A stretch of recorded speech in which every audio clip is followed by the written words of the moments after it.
Well, yeah. Guess who accidentally muted her mic?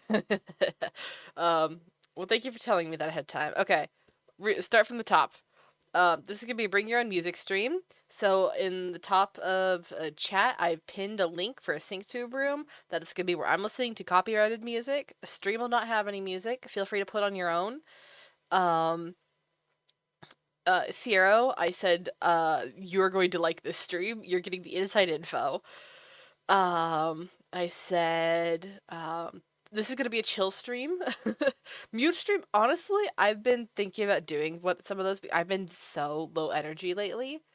And so I don't know what I'm gonna do, but maybe I will do that. If we wanna just sit and vibe and do something and like I'll talk in like Minecraft chat or stream chat or something like that. Oh hello. Hi. Oh my god. 40 stream streak. Congratulations, Zero. But yeah, all right with that. Oh, announcement real quick. I'm working on an SMP.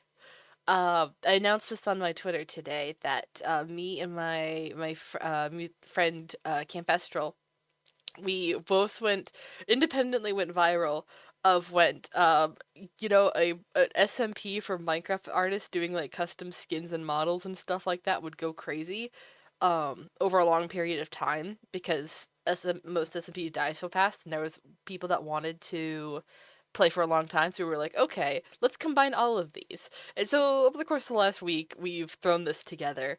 So it's not going to be everyone. We are wanting specifically people who do use Minecraft as their medium. So pixel artists, texture artists, Minecraft skin makers, model makers for resource packs. We're not doing Figura. If anyone knows Figura, we're not doing that, at least at the start. There was a misconception there.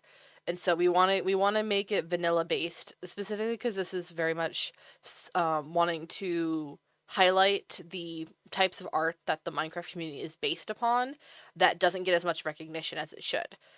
So this is a vanilla plus server is what we're going for. And Figura gets a little bit too crazy too fast. If you started practicing models and builds more, could you join? Um, Cake, you would feel free to apply, but at this point we're only doing applications. I don't think we fast tracked a few people in that we knew that expressed interest, that we were like, okay, we know that they're good. We want to have them in. But I do think that we're not wanting to play favorites aside from that, because they were people that it was mutually agreed upon between me and Camp. So everyone else is gonna have to go through application. Application's gonna be open for a week, and then we're working on setting some things up in the meantime, and then we'll get the details that we're wanting to start this by wanting to start Pixel SMP. Pixel SMP is the current name. We might change it. It's a little simple, and we kind of want something a little bit more iconic, but we hadn't been able to quite think of anything yet. So we're sticking with Pixel SMP for now. Um, it's gonna start late spring, early summertime, so that we can figure some stuff out with server and technical things, and people can brainstorm some ideas that they want to do, and then also people can get out of school. Like I get out of school early May, and so that time frame, some people will be still in school because American schools, at least, they go from anywhere from ending late May to like early July. So it's like we can't just we can't appeal to everyone. We're hoping that that'll be good. Anyway, okay. With that, hi, hello, it's me. It's me. It's the Becca. Have you found something to host on? We're working on that. We haven't talked about that yet. That's something that we definitely know that we need to do, but we've been more focused on, okay, let's get people in so we can idea conceptualize and have like so people can be brainstorming stuff, because a server doesn't take all that long to set up. Like for me, like I know what I'm doing more or less, so I can figure it out. It'll only take me a day or two. Hi Dixie. All right. So, how do I want to do this? Also, hold on. I need music. I'm going insane without music. Not right by Avid. With musical. Help me out here. Oh, I need to turn that down. That's loud.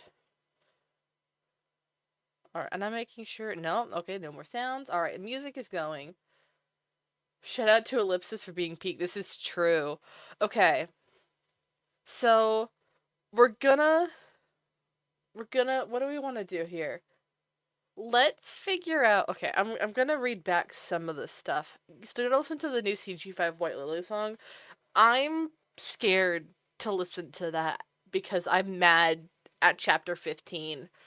I don't want to acknowledge it. And so the song is there, and I'm like, I don't want to talk about the fact that White Lily committed suicide and they framed it as freedom. No, thank you. It'll be worth it in the end. It's not the best. Yeah, that's also like CG5 is kind of hit or miss. What am I doing here? I'm looking for. Okay, we're starting. I'm gonna read chapter 20. So I have all of this written, and I have a bunch of stuff that's on paper that I've written while at work and school. So we're not gonna worry about it too much. Also, pop that over. And we're gonna put this. No, oh, that's not the right thing I wanted it to be. Where'd it go? I thought that was a line out. Can I expand you? Oh no, I can only collapse. Okay, well at least you can see it on. You can see everything here. Okay, so if you don't know my silly little fan fiction, this is chapter 20, and hold on, where'd it go? I had to split this into two parts. So the first part's only 5,000 words. This part is 50,000 words. So you're going to be very confused. This is a very self-indulgent stream. Just so you know. Reading tourist trap made you mind. Oh yes, the natural risk of traveling. Oh no. No, this is gonna go. Okay, so there's like 3 things happening in this chapter. Link in chat. Oh, sure. You need an AO3 account in order to read it. When I update chapters, I will put it off of. Hold on, where's let's where'd it go? It's this one. So I put it off of accounts only for when I update for 24 hours ish, but otherwise you do need an AO3 account to read it because of bot scraping. Anyway, that's the fanfic if you want to read that. Okay. Anyway, we're just gonna jump in here. If my parents or my brother hear me narrating this, I'm so sorry. I have no excuse. Okay. So, chapter 20. I fall for the tourist trap. There's 3 parts to this chapter.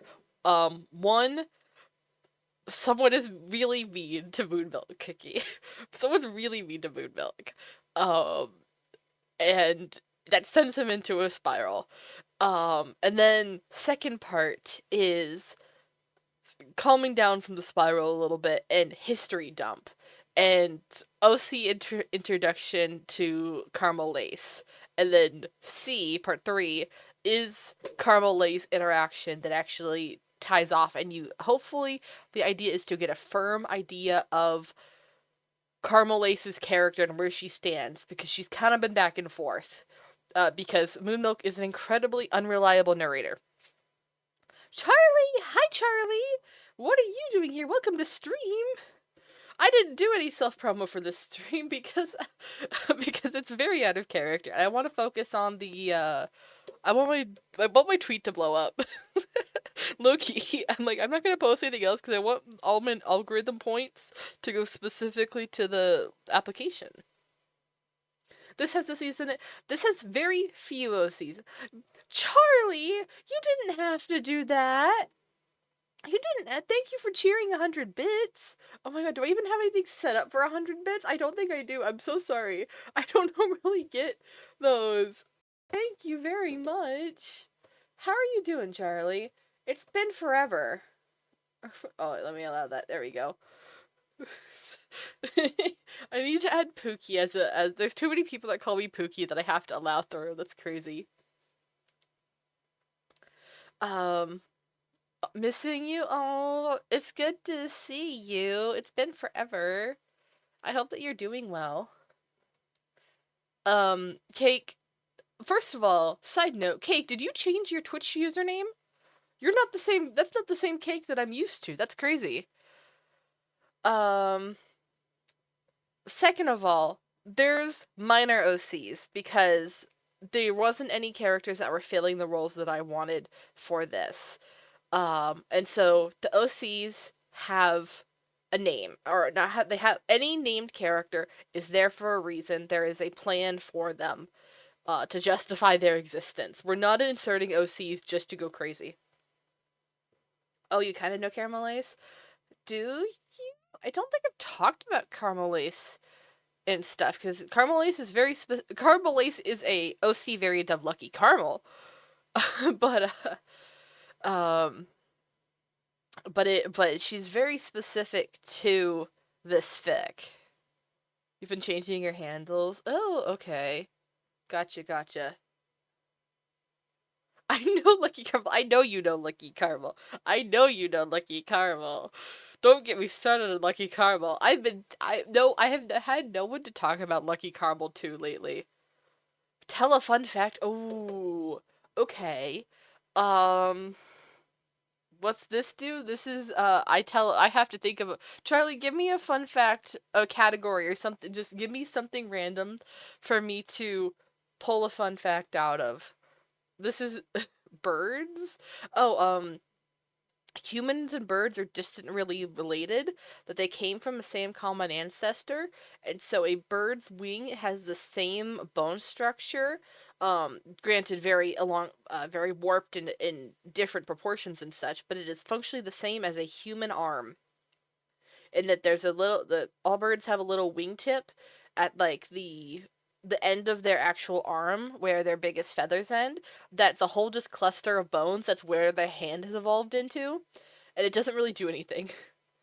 But otherwise, the arm structure of having the shoulder to go to the elbow to go to the wrist is the same as a bird, and that's what gives them their articulation. It's the same reason that we have all of our grabby powers in range of movement.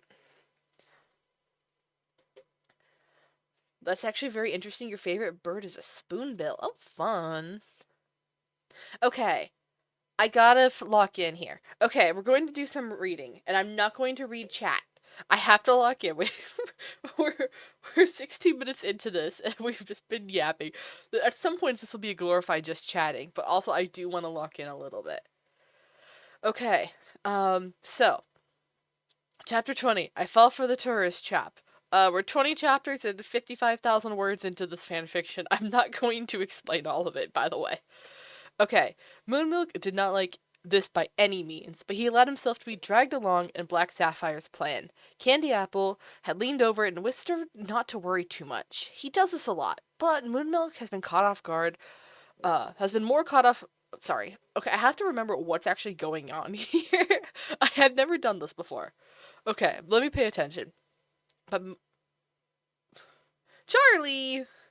Charlie! Okay, good night. Thank you, Charlie, for the sub, for the gift sub. Have a good one. Oh, let me see. Did Mix It Up crash? Mix It Up crashed.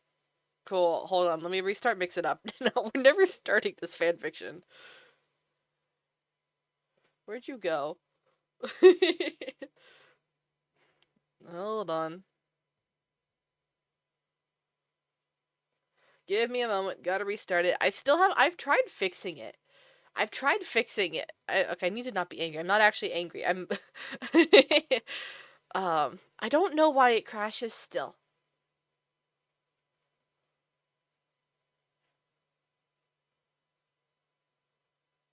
Okay. I think that should be back. Someone send a message real quick. Your goal was to be a distraction?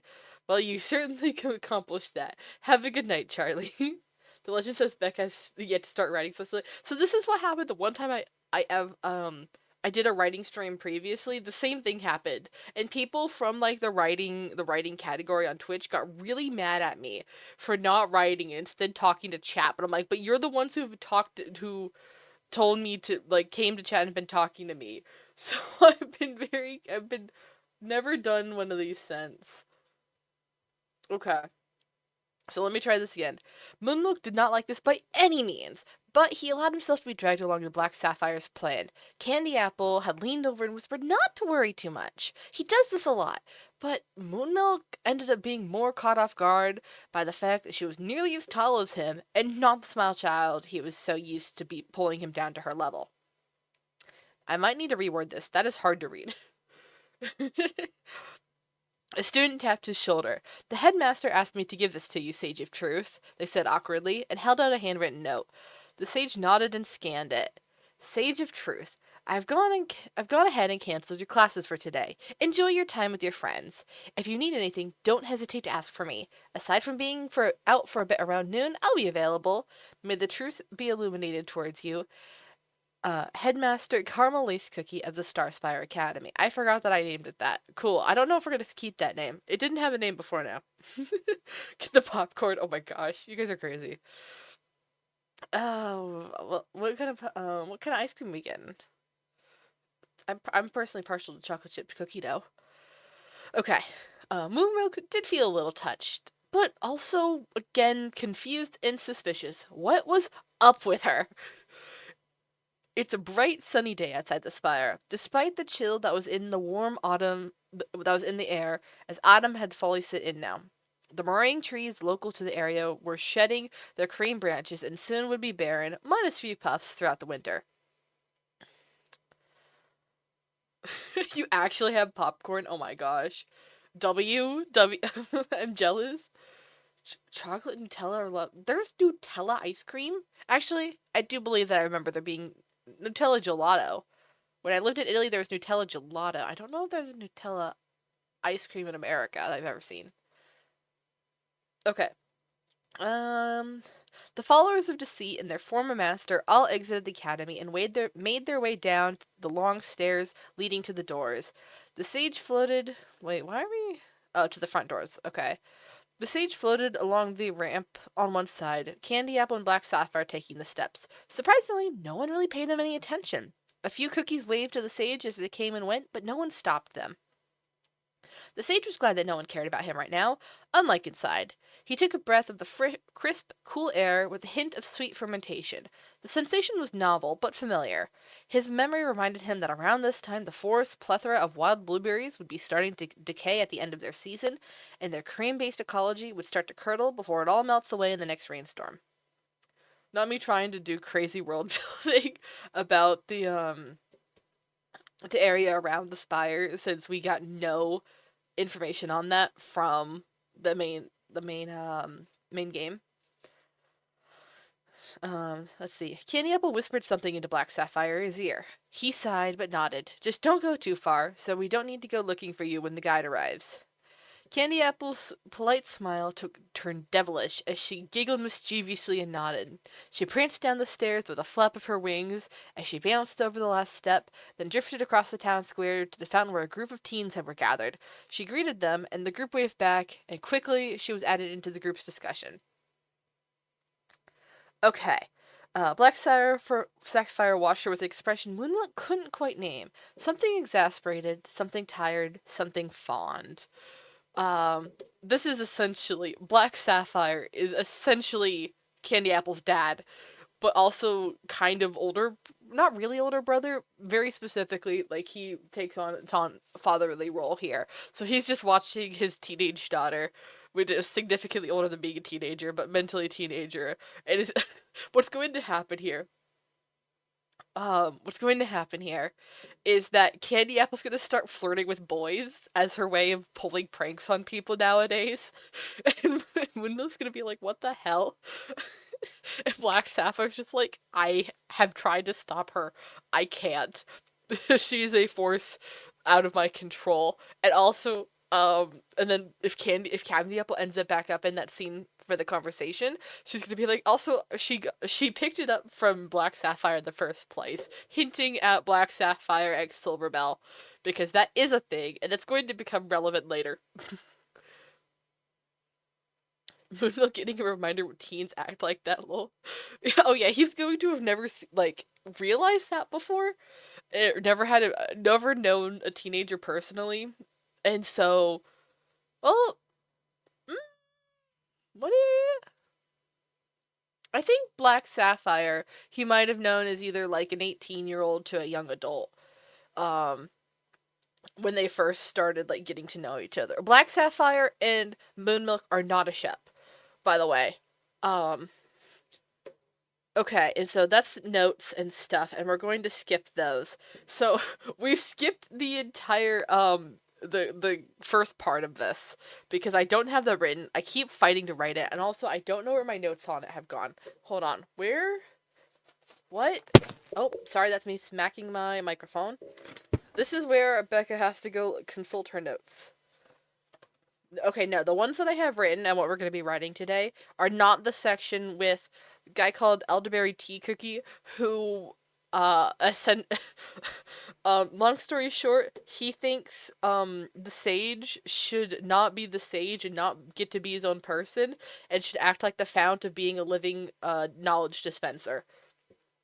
And Elderberry Tea suggests that more people like him think that and sends Moonmilk into a spiral of, oh god, everyone hates me being my own person.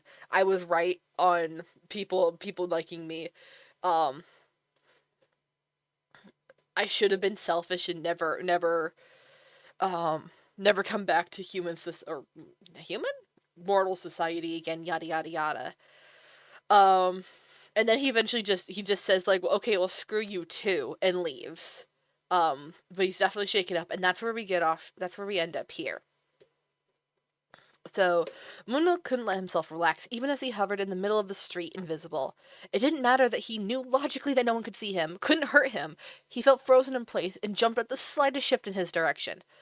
He sensed movement in direction that he couldn't see. Those damn eyes! He shoved down the rising, once familiar feeling of dark moon magic crawling back into his dough like it did during the fount's first corruption. He couldn't do this now. He couldn't let anyone know he was here. If the sage showed up in the middle of the street, then they were going to bombard him with questions, and he couldn't be everyone's encyclopedia. He refused to be the fount of knowledge again. What if what Elderberry Tea Cookie said was right, and everyone just wanted him to be that? He just... Going on a misanthropist rant, I don't know what a misanthropist is. I also don't know what mulk is. Is there a typer? Oh, it's Moonmilk. I just do, all my notes that I've been writing at school and work, I do initials and stuff. And also, I will switch out the cookie terms for human terms. So it's like, there's like humankind and stuff. And it's like, I have to remember to translate that when I'm writing here. Okay, anyway. Moonmilk didn't know what he could possibly do. He had thought that the sage had been enough. He had already played this part before. He couldn't wipe the slate clean this time with a new script. Not unless he wanted to undo a millennia of progress and betray everyone that Moonmilk cared about. Maybe this is what the witches had warned him about. His old minions had embraced the mortal life, which meant they would expose him to the corrupting forces of cookie kind. That's why they had been evil in his dream. Oh, how he hated that the witches were right! He had thought that he had the thought that he should just teleport home, back to his study where he could lock the doors and not have not have to think about the mortals who hate him down here. But the idea of the study made his dough crawl. All that knowledge, it was all that mortals saw him as. Fleeing there and surrounding himself, and it would just prove them right. And also, his magic was fried. He felt imbalanced. His dough prickled with static as light and dark moon magics conflicted. There was no way that he could mess with either side of his magic right now. Stupid limitless power, reactive to the slightest changes. What he's not saying here is that he's functionally just fighting off a panic attack. That's what's going on here, is that he is fighting off a panic attack. Oh, a misanthropist is someone who, with general disgust or dislike of society, human nature, and stuff like that? Oh, interesting. Is that towards... Oh, that would be towards Moonmilk then here. Yes. He comes like that specifically when essentially his trauma from being the fount is triggered, is that whenever he thinks is like, oh, people don't want him for himself, they just want him for his knowledge and his power, and they're using him and stuff like that. he just shuts down any. He generally does, like, most of the time, does care about society in, like, a general sense. Like, he doesn't want to be actively evil anymore. Even then, he was only actively evil for a very short time, and it was around the time of the Fount's corruption. Um, and then even after, he stayed Shadowmilk for a long time, but he was not the canon Shadowmilk. I hope this would be very obvious. Essentially, his majority of his time as Shadowmilk was just that he was depressed. um, was depressed and just kind of existing, floating through not life, existing. Yeah, that's just it. So he didn't really do anything for the majority of his time as Shadowmilk. So yeah, he's only ever really been was cruel and actively evil right around the time of the Fount's corruption. And he doesn't want to be like that, but sometimes he slips back into that mindset, basically.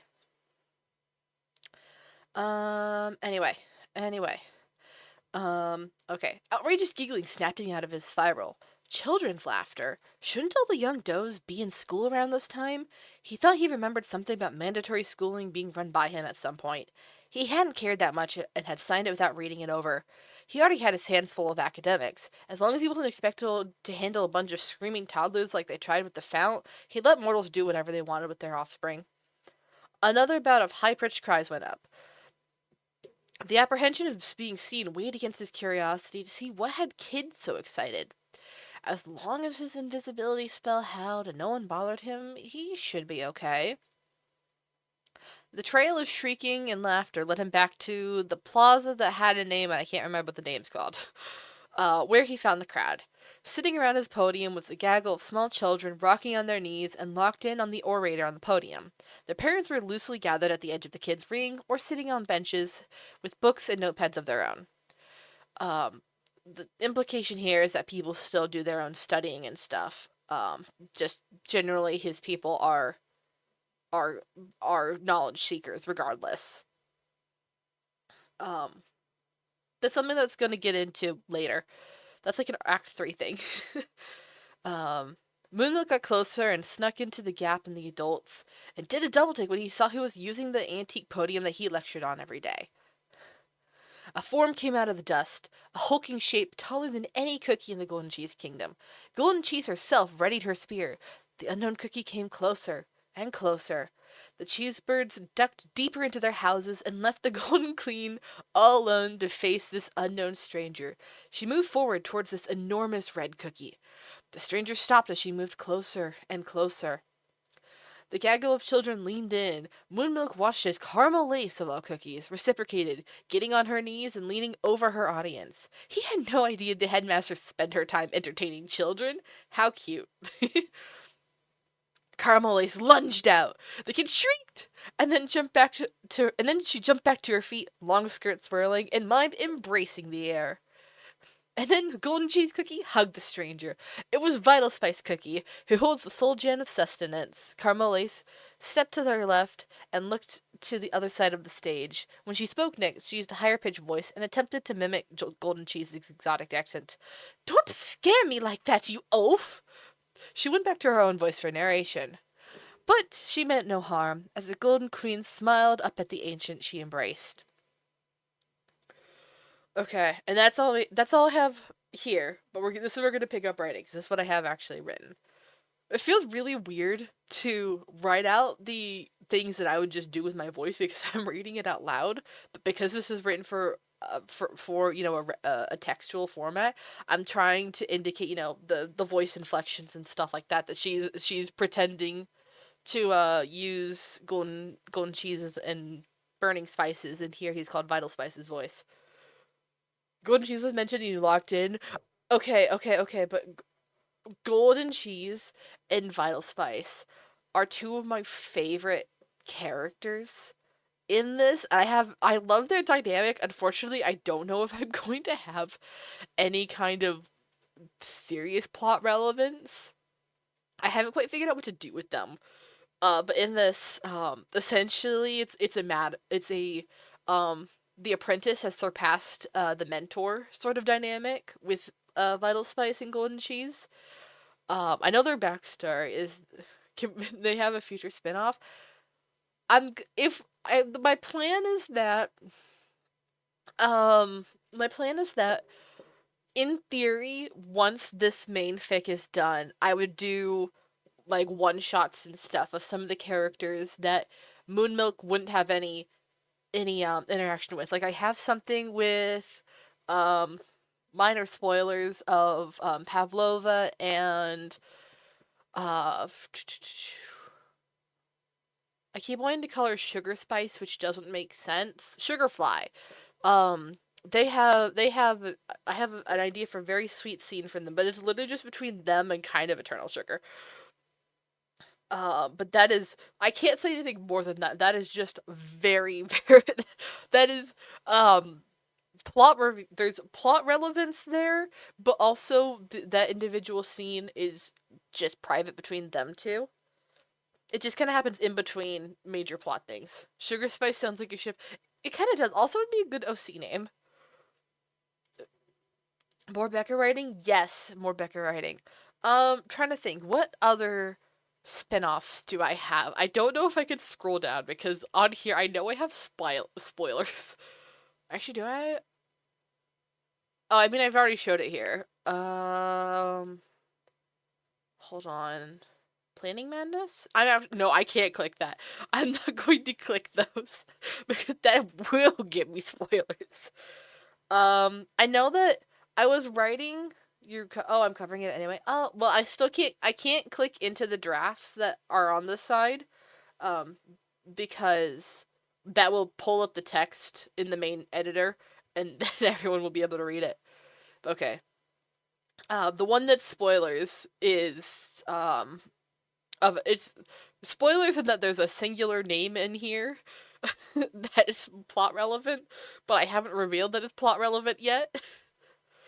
Um, I'm trying to think. I know that for a while I was writing a short multi-part multi-chapter fic of Fount of Knowledge and Black Sapphire and talking about how they met in their relationship because canonically Black Sapphire is who encouraged Fount to corrupt, but not but because it was essentially escaping a bad situation. Um and they were both not in good spaces, and so Black Sapphire encouraging the Fount to escape an abusive environment. They both were trying to do that. It just didn't. They just kind of took it too far. So that was a thing that I was writing because I was trying to figure out their dynamic. Um, I'm trying to think. There was one more. I think the only other one that I know for spinoffs was kind of want to do White Lily and what's it Silver Salt in this meeting for the first time. Which is also spoilers and also freaking tragic. Uh so it only is made better with knowing the events of the main fic. Wait, those are the three that I knew about. Anyway, okay, hold on. Where did my papers go? I've got my papers here. I've finished that paper.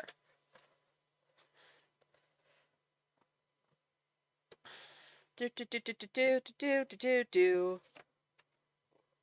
get to writing now that we've caught up.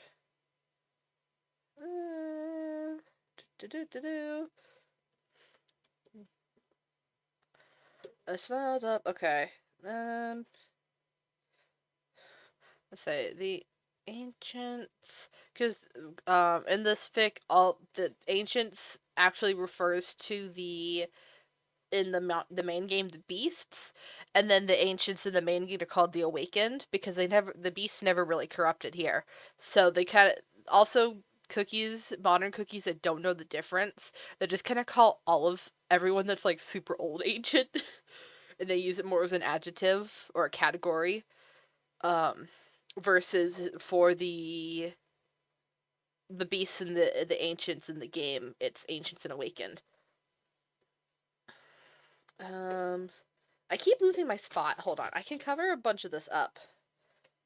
Okay. The ancient's stern demeanor. If I could type.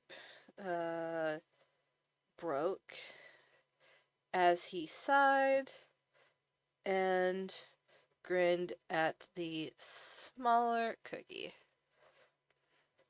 I have to remember how to write quotations within quotations. You spook so easily, flighty bird. And I like that they're kind of using insults as nicknames. They're very silly.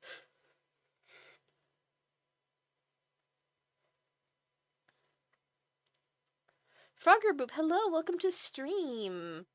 We're writing my silly little Cookie Run Kingdom fanfiction. By silly and little, I mean, hold on, where'd it go? Chapter 20 and 55 words. I have a whole entire second section that is 50,000 words. So if you're okay with having an out of context Cookie Run Kingdom fanfiction writing session on stream, then have fun.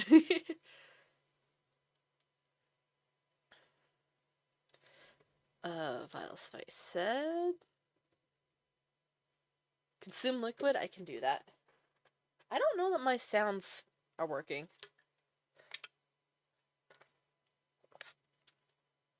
I have drank water. Everyone else, make sure to drink water. Check your posture. Don't be a shrimp. Stuck in the middle, you're so far from home, but you're never alone. No, you're eating ice cream with a pillow. Honestly, that's so real.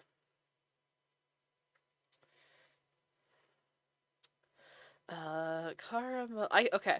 If I ever write instead of caramel lace here, I write lucky caramel. Call me out on it because that's the wrong character. But so that I knew who I was talking about, I used the initials LC in my draft here. So there's a good chance at some point that I might accidentally write the wrong name. Check your posture. You had your face centimeters away from your book. See, and this is why we do the posture check, and it's not just for me. I have really good posture, actually. This is not me you have to worry about. This is everyone else. You read and write fanfics too? Do you post your fanfics, and so where? I do. I post them on AO3. I'll get you a link here. It's mostly various Minecraft fanfics, and then one or two miscellaneous fandoms, such as the Cookie Run Kingdom. Thank you for the follow. It's much appreciated. Unfortunately, it seems that my sounds are broken, so normally you get a sound notification, but I appreciate you following. Emily, this is a one-off stream for me. I don't normally stream writing fanfiction. Normally I'm a Minecraft streamer. But feel free to hang around. Alright. I put this in the wrong place. You need to go back. Space, paste that. And there we go. Caramel. Lace had lowered her voice.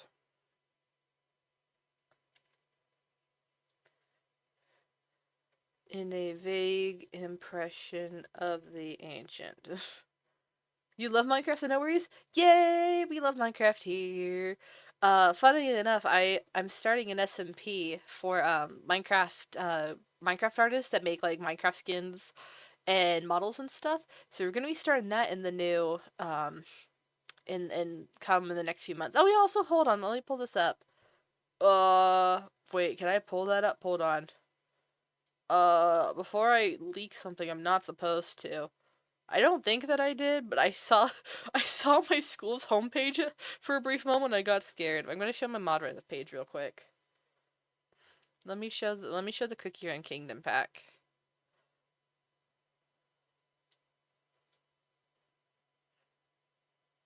I didn't leak anything. Don't worry. You're not a good artist at all, except when it comes to writing. That's so fair. My writing's an art too. The people who don't like art and writing are two very different types of art, but people who like treat it as their like art, their writing isn't a type of art, kills me. Anyway, here's my modern page. And we're gonna go to the gallery here because this is gonna show all the items. So we have the first three ancients: pure vanilla, white lily, dark cacao, and then golden Jesus spear and hollyberry shield. Um, Shadow Milk's wand, Wildberry's gauntlet, red velvet sword, and then those were all the original ones. And then in my update 2, I've added all the rest of these. So we have Burning Spices Parashu, Silent Salt Sword. We have the Cake Hound plush that is the icon of the pack. Most of these are playable in survival, right? They should all be playable in survival. I've tested them all. They're all playable. They're just, hold on, I'll show you here. It's under survival friendly renaming here. It's got the item that you rename, so it'll work for any sword, and then the name that you rename it to in an anvil. We got shields, couple of bows, couple of crossbow. Well, specifically 2 versions of the same thing for the crossbow. Couple of axes for the 2. Basically, the rest of these are gimmicks. But yeah, let me see. Doyle's fork that's animated. Fire Spirit staff that glows. Moonlight's key staff that's there. It exists. Elder Fairy sword. Dark Enchantress's thing. Dark Enchantress's thing feels like it's out of scale, but I don't think that it is. Salt Cellar's mace. Oh, this is from Clue's OC that no longer exists, but I made it at the time anyway and I included it. Gimmicks ... looks away. Are you referring to Gimmickmon? Is that what you're referring to? Cries and Gimmickmon is dead. And I'm sad that I couldn't revive it. I really wish I tried to I really tried to get it to see if we could save anything of it, but there wasn't really anything worth salvaging. But then yeah, there's the rest of these. I'm gonna eat your Modrinth pack. Hey, I have a couple other ones. Mostly, these are all. I don't know if I've updated all of these, but they're all I have QSMP eggs. That was from before QSMP 2 was announced. I don't endorse QSMP 2. Breath of the Wild cosmetics adds the Master Sword and the Hylian Shield. The Silent Lilies, and a whole bunch of different versions of the Sheikah Slate. That was fun. Got a bunch of different maps there. It had good memories, and that's why you're happy about it. Oh, I'm glad. I'm so sad that it ended the way it did. Because, like, not for nothing, it was out of my control. I'm not going to say anything more than that, but I'm a little annoyed that I did everything right, and my trust was broken. Anyway, the last one that I have here is cat ears, which is my most popular one. So if you ever want cat ears for your skin, they're renamed carved pumpkins, but they exist. It's great. Anyway, yeah, that's my Monolith page. I need to make more stuff, but I need to make a lot of things at any particular point in time. Anyway, and the caddies are awesome, and so are the headphones. Oh, yeah. Oh, wait. I never... Hold on. Where's this one? Because I forgot okay, this is my PMC page. And if I go here... I can't believe I'm level 50 on PMC. But I feel like I've barely done anything. I haven't done that much. I kind of just collected stuff. I forgot that I have more on my Modern page. Or not my Modrons. Than my Modrons. I haven't updated some of these. This levels, yeah, up here. You can't see them. Hold on. But you can see it here.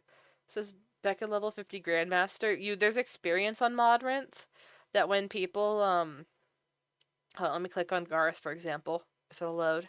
So like when people see your stuff, they can give you a diamond or I think hearting. Um, and that hearting's basically like a bookmark and it'll follow updates for it. Diamonds is basically your like, your kudos sort of thing. Or possibly when people view or download, I don't think view, but possibly download, it it gives you XP, but also specifically, oh, this one doesn't have any. But there's comments, and you get it when people comment on your posts.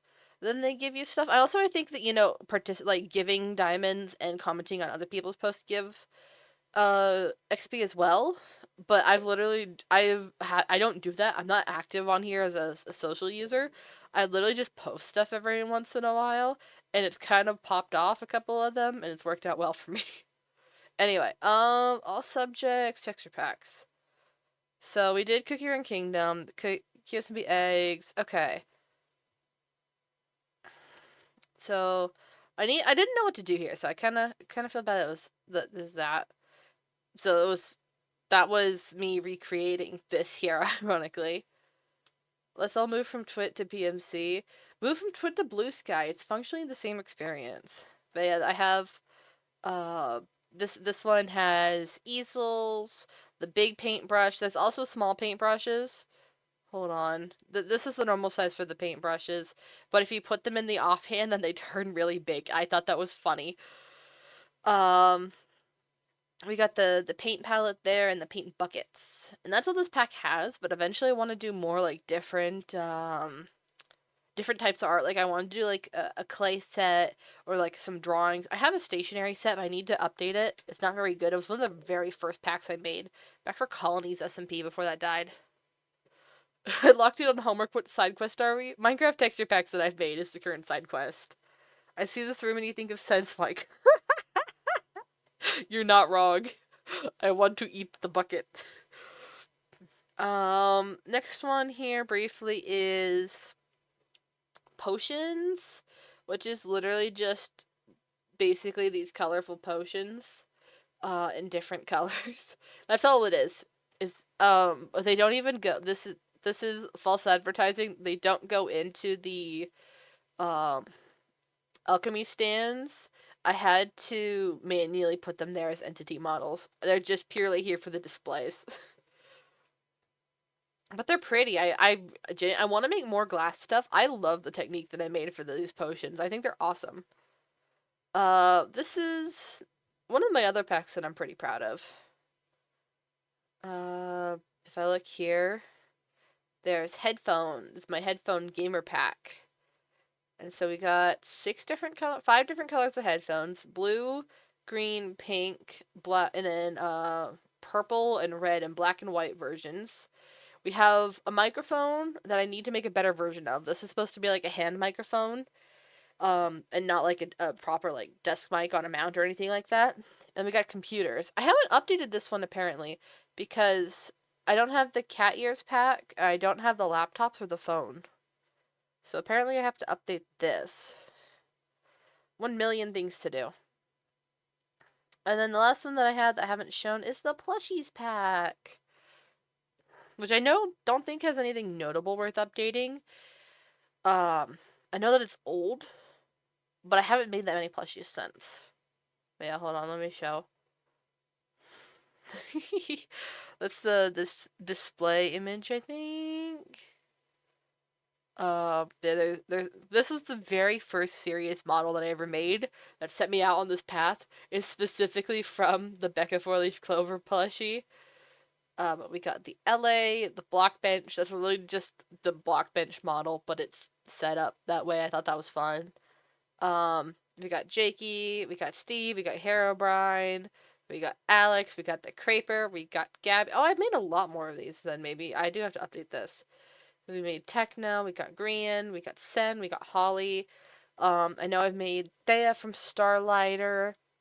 I know I've made a sheep.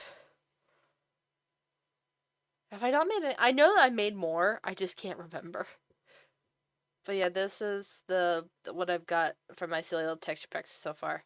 Anyway, Anyway, side tangent done. We're back to writing Minecraft, not Minecraft, Cookie Run Kingdom fanfiction. We've made guys. We've written 2 sentences. Guys, we gotta lock in. We have any other time to get sidetracked about Minecraft texture packs and stuff.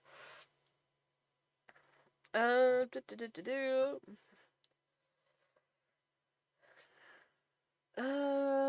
I'm gonna delete the Vital Spice set entirely because why would she who is orating this say that? To some extent. Wait, no, she would.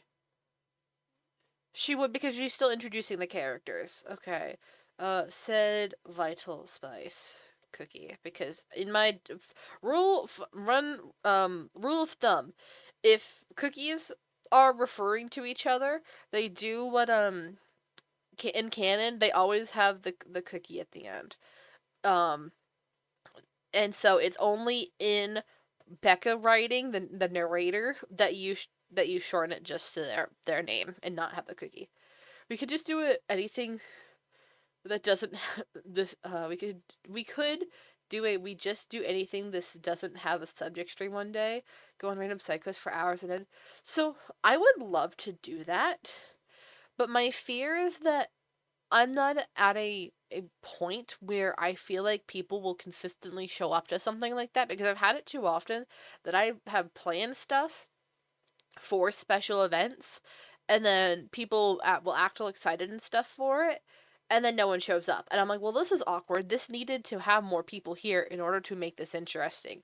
So that's kind of why I think it's like I stick to Minecraft and sometimes Stardew, Moonstyle, and certain thing. I stick to the specific stuff that was confident that people will engage in, so that I can grow my audience basically, and then eventually I can side tangent and stuff like that once we learn that I am essentially, I am in part essentially a glorified just chatting streamer. Despite me not being into VTubing, I feel like I am kind of how people do VTubing.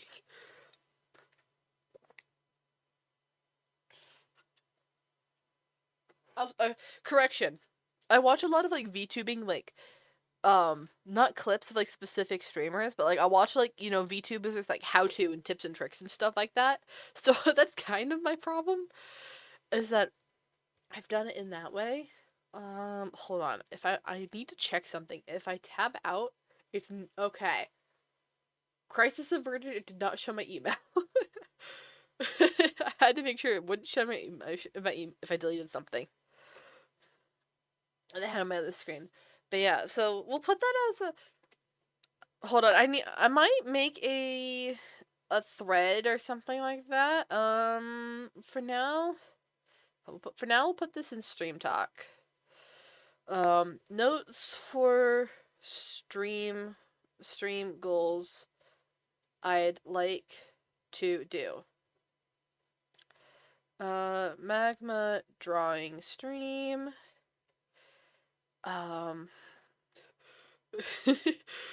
What do we say? Anything but stream side quest. Infinite side quest. Infinite side quests. I feel like there's a few more. I've been meaning to make that list for a while, so I'll just put it there for now. Oh, well, you do hope that you reach a point where it's possible to do a stream like that in the future. Yeah, I'm certainly not opposed. Like I said, I just don't want it to be that no one gets any fun out of it. Because if I'm just quietly clicking and trying to remember what we're doing and stuff, that's no fun for me, and it's not fun to anyone that if it's not uninteresting. Anyway, and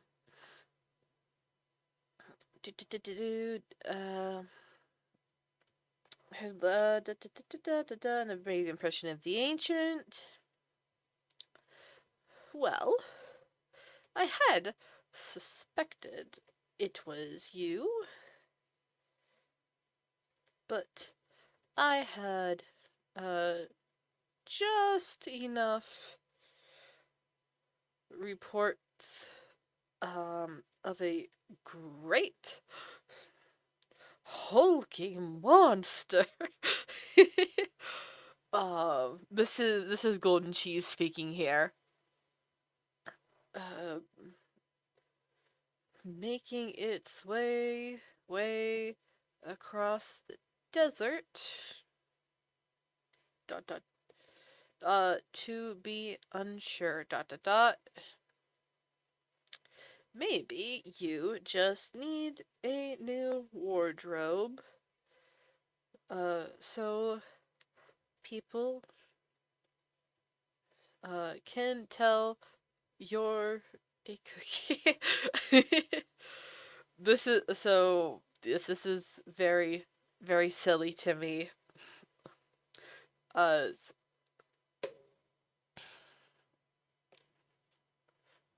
I can't wait to write actual hold on. What's going on here? Don't you dare. It's 10 p.m.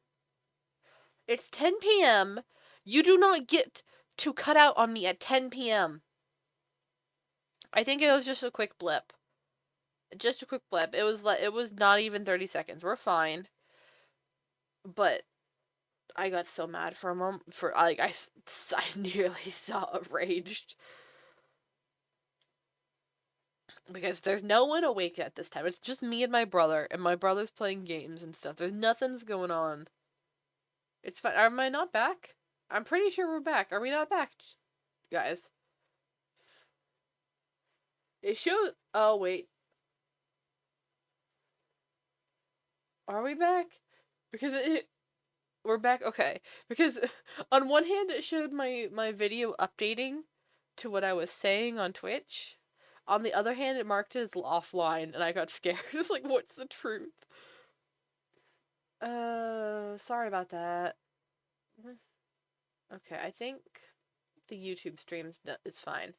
YouTube stream is on private, by the way. You can't see it. Because I got mad at the...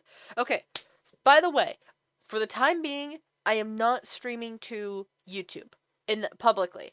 I'm doing the thing that I'll save the VODs, and I'll publish them at a later date, but they're staying on private for now, because YouTube has ruined their algorithm or something like that for showing viewers YouTube live streams. Because when I see the big creators talking about this, that they said that they're getting 1/10 of their previous audience, I think either Jimmy or Avid said that. My streams for the last month or so have literally, I've been the only viewer. No one's been watching them. No one's been, I'm guessing, seeing that I'm live. So, hold on, refresh then. So I think that, until YouTube fixes stuff, I'm not gonna be publicly streaming there, because it's just taking my statistics. And like I know that for a fact that I'm now much further away from getting monetized on YouTube than I was previously. I was like 3/4 of the way there, and now I'm under half. So yeah, no YouTube streams for the time being. Wait, there's a stream clips? Why is there a stream clips? Oh, side quest, okay. Okay, Caramel Race, elbowed the air. Because she's miming stuff. Scroll down. Scroll down, I say, on my piece of paper in real life.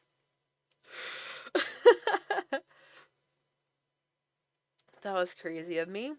Elbowed the air like there was someone with her. Then she... Oh, wait, hold on. I have to add something. Is this the artist cursive Control Z in a writer's? It's not Control Z if you're literally scroll. That's undo. There's not undo. I didn't undo anything there. I don't like this. What is this? I don't know who this is. I've gone through all the things that I know. Come back, Avid MC.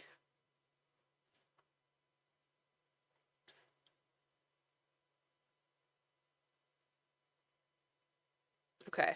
What am I doing? I'm looking for. I have to mention that Carmelize had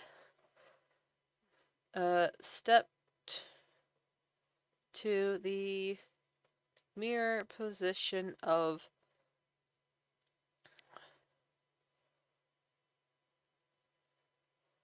on the stage, and so the idea is that she's on one side kind of looking this direction to as she's talking to as Golden Cheese, and then when she's switching to burning spice, vital spice, she steps over and is facing Golden Cheese's position now, and she's switching back and forth as she's miming them. Welcome back, Cake. I'm sorry that the internet gate was mean.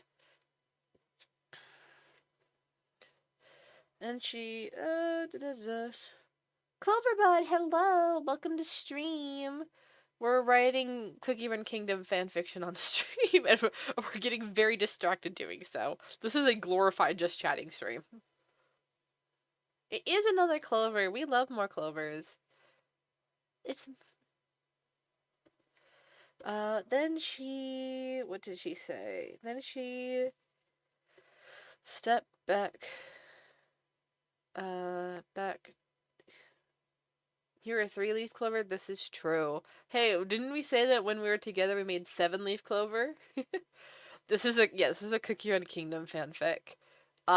This is the diverged AU of Sage of Truth and Truthless Recluse. If you are familiar with those two, this is 55,000 words into the fanfic. And I'm in arc 2. I might be insane.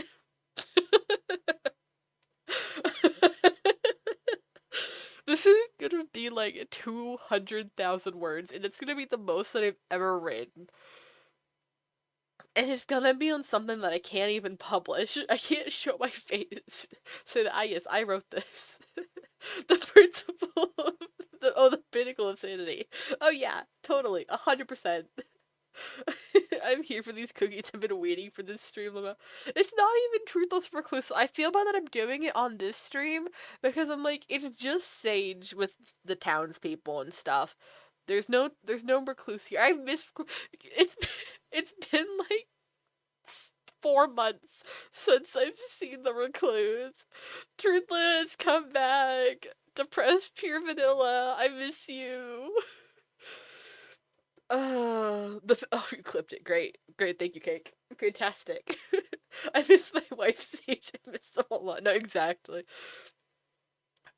This chapter has been such a struggle. It's mostly just that I got stuck on one specific part, which is what I skipped above.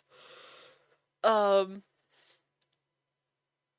so, because I kept getting stuck on it, I just like eventually was like, I'm just gonna write, and then I didn't have the time and split energy, split interest, so it kind of stagnant for a while. But we're trying to get back to this because I want to publish this and I want to go back to this peak of truth. Why are the cookies depressed? I barely know anything about Cookie Run Kingdom.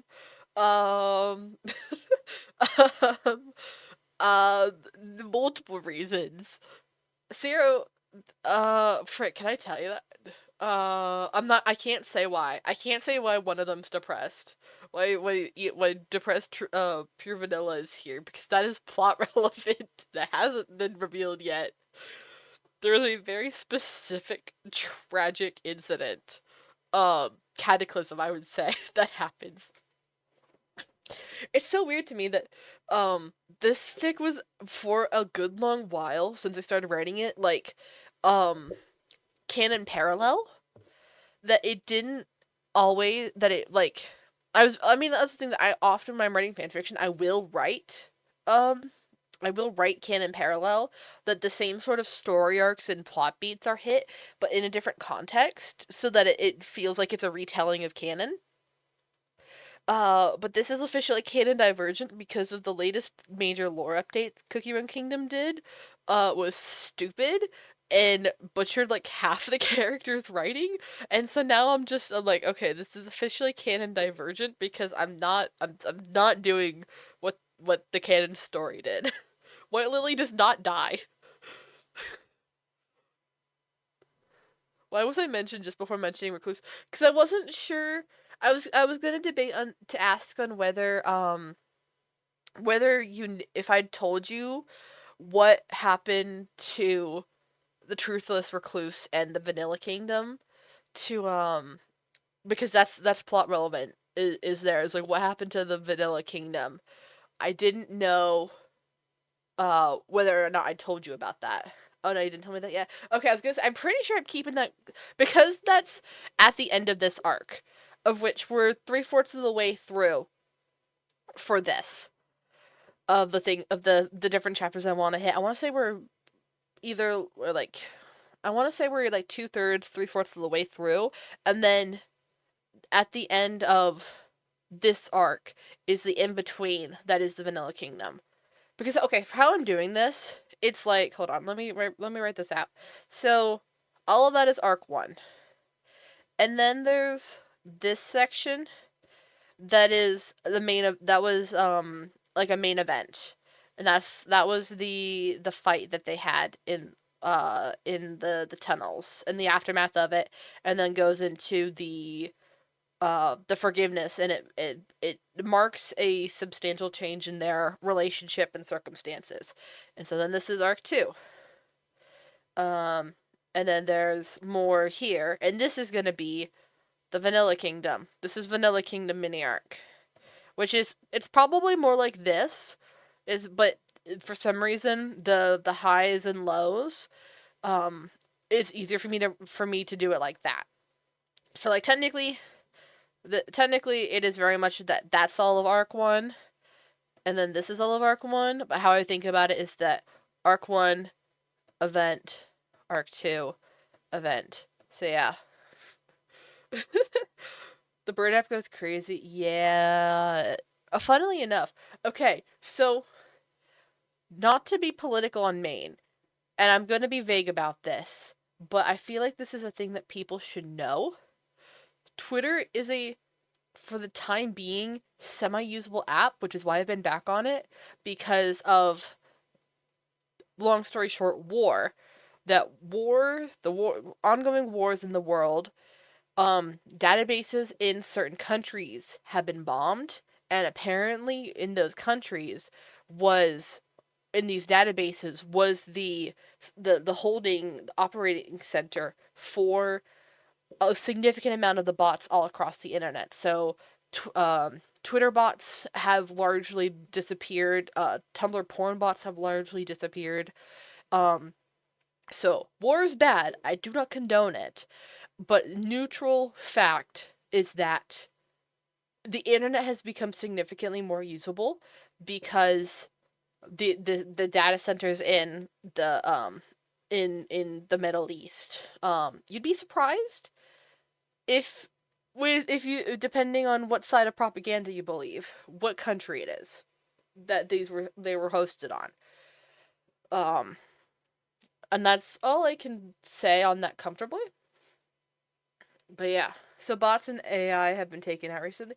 AI not so much. But specifically the bots have been largely temporarily, long-term temporarily, I'm not sure, disappeared. I'm sure that they're going to try to rebuild them to some extent, but it's gonna, I don't know what to say to that. It could be years, it could be months, because it's got years worth of bot, just the sheer volume of accounts that are essentially wasted now. You're censoring? Is it for Sora? I did hear that Sora, the one of the AI video generating apps, has been taken down. I'm not going to censor it because I'm going to talk about that. I'm not going to talk about this. This is saved for a proper discussion. But yes, I did hear that one of the video generation AIs is going down in the next couple months. Which is very nice. I also heard that it's maybe not so simple. I've heard that they're only sunsetting the original version of it, and there's still a version 2 that exists, but it may not be as popular. is part of what I heard. But either way, Disney's pulled out of a business deal, $1 billion business deal that they're confirmed no longer getting. So that is a win. So they're at least not getting the funding that they need, because the entire thing is that AI is just these bots and stuff, AI chatbots that generate AI generation tools and stuff are simply not financially sustainable. Um, OpenAI lost $14.6 billion last year. Um, and there's just simply not enough money to really keep that afloat. But yeah. Anyway, we're not talking about this. We're talking about we're locking back into Cookie Run Kingdom fanfiction. Okay, the reason why I'm having problem with this is because I've written this in cursive and it's really chocked full in cursive, so I keep losing my spot. That's part of my problem. Is that I write in cursive when I'm at work and school so that people can't just look over the desk or whatever and see what I'm writing. Because people don't use cursive these days. And I've retaught myself cursive by accident. I hate that I had a teacher in 3rd grade. I had multiple teachers in 3rd grade. I went through 3 different schools. 2 of those 3 schools I was miserable in because teachers kept bullying. I'd had kid bullies in one and negligent teachers in that school that allowed the bullying to happen. And then in the 3rd school, the teacher was the bully. So I had a teacher who was a terrible, awful bully to a 3rd grader who'd moved 3 times and was only here for the last quarter of school, of the school year. I was here for 9 weeks with that class. But long story short, they taught me to write in cursive where everyone else had the entire year of learning cursive. I had 2 weeks of it, and they wanted me to be writing in like 4 pages in a journal at a time. I think it was 2 pages front and back. And I was like, girl, I can't do that. I am a 3rd grader who's already in a bad mental health spot. And you're asking me to do way more cursive writing than I know how to do. But anyway, so screw that teacher. I nearly started the Becca curses a lot stream because I normally say much harsher words about that particular teacher. Um, but long story short, I hate that she gave me a semi-valuable tool because since what I learned there, what I learned in that last 9 weeks of school, um, I've gave me the baseline to reteach myself cursive now at 20 plus years old. And so now now I'm writing cursive, writing fan fiction in cursive, and it's basically a a very lackluster cipher. I think it's really funny.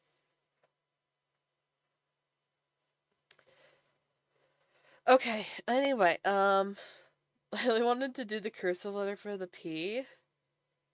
That's not even one of the fun ones. Cursive F and cursive Z are my favorite to do. Cursive Z you don't use that often. Also, capital G and capital S are also very fun. Lowercase s is okay once you get used to it, but occasionally I keep messing up on it, and it's like, gosh dang it. Then once I mess up, I keep messing it up. Um, Lowercase e in cursive is good, but because of that class that I had where they forced me to learn to write cursive, but I didn't properly learn it, they ruined my handwriting, and I can no longer write printed E very well. Um I very much struggled. It looks like a C. It look like I don't get the loop on it because of the blend of the cursive movement and the printed, more of a jolt. The I kind of blended the cursive E into the print, and and so E and C look the exact same. And so I think it's really funny that my handwriting is almost permanently ruined because of that teacher. Among other things, that teacher was not a good teacher, and I hope that she gets what she deserves. because, girl, why were you beefing with the third grader who you only had for 9 weeks, and then you gave trauma for exercising to the point that I have a really hard time, like, going out of my way to exercise, because I like, genuinely, I think that I get triggered by the way that the mind state that your brain enters when you're exercising or something like that. And oh my god, I have the most hateful, violent thoughts there. And I think it's because of this lady that genuinely ruined my brain in some regard. It's like, man, I need to go exercise. I need to, take a walk or something. And I'm just like, I hate everything. I hate my life. I don't hate my life. I hate specifically in that moment. Uh I want to murder in excruciating ways whoever told me to go exercise. And then I'm done and then I quit or whatever and I'm like, "Oh, I'm back to normal now." Anyway, trauma dump over. Is that a cat? It's not a cat. There's a cat for a moment. Drawing stream is just us practicing cursive. Wait, hold on, let me add that. Stream, not stream clips. Stream talk. I know that we do want to do the magma, but I want to do.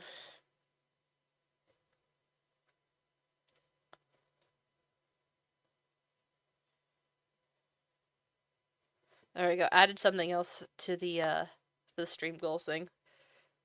For the magma stream, we have a segment that could be fun. We have to reach that magma stream segment though.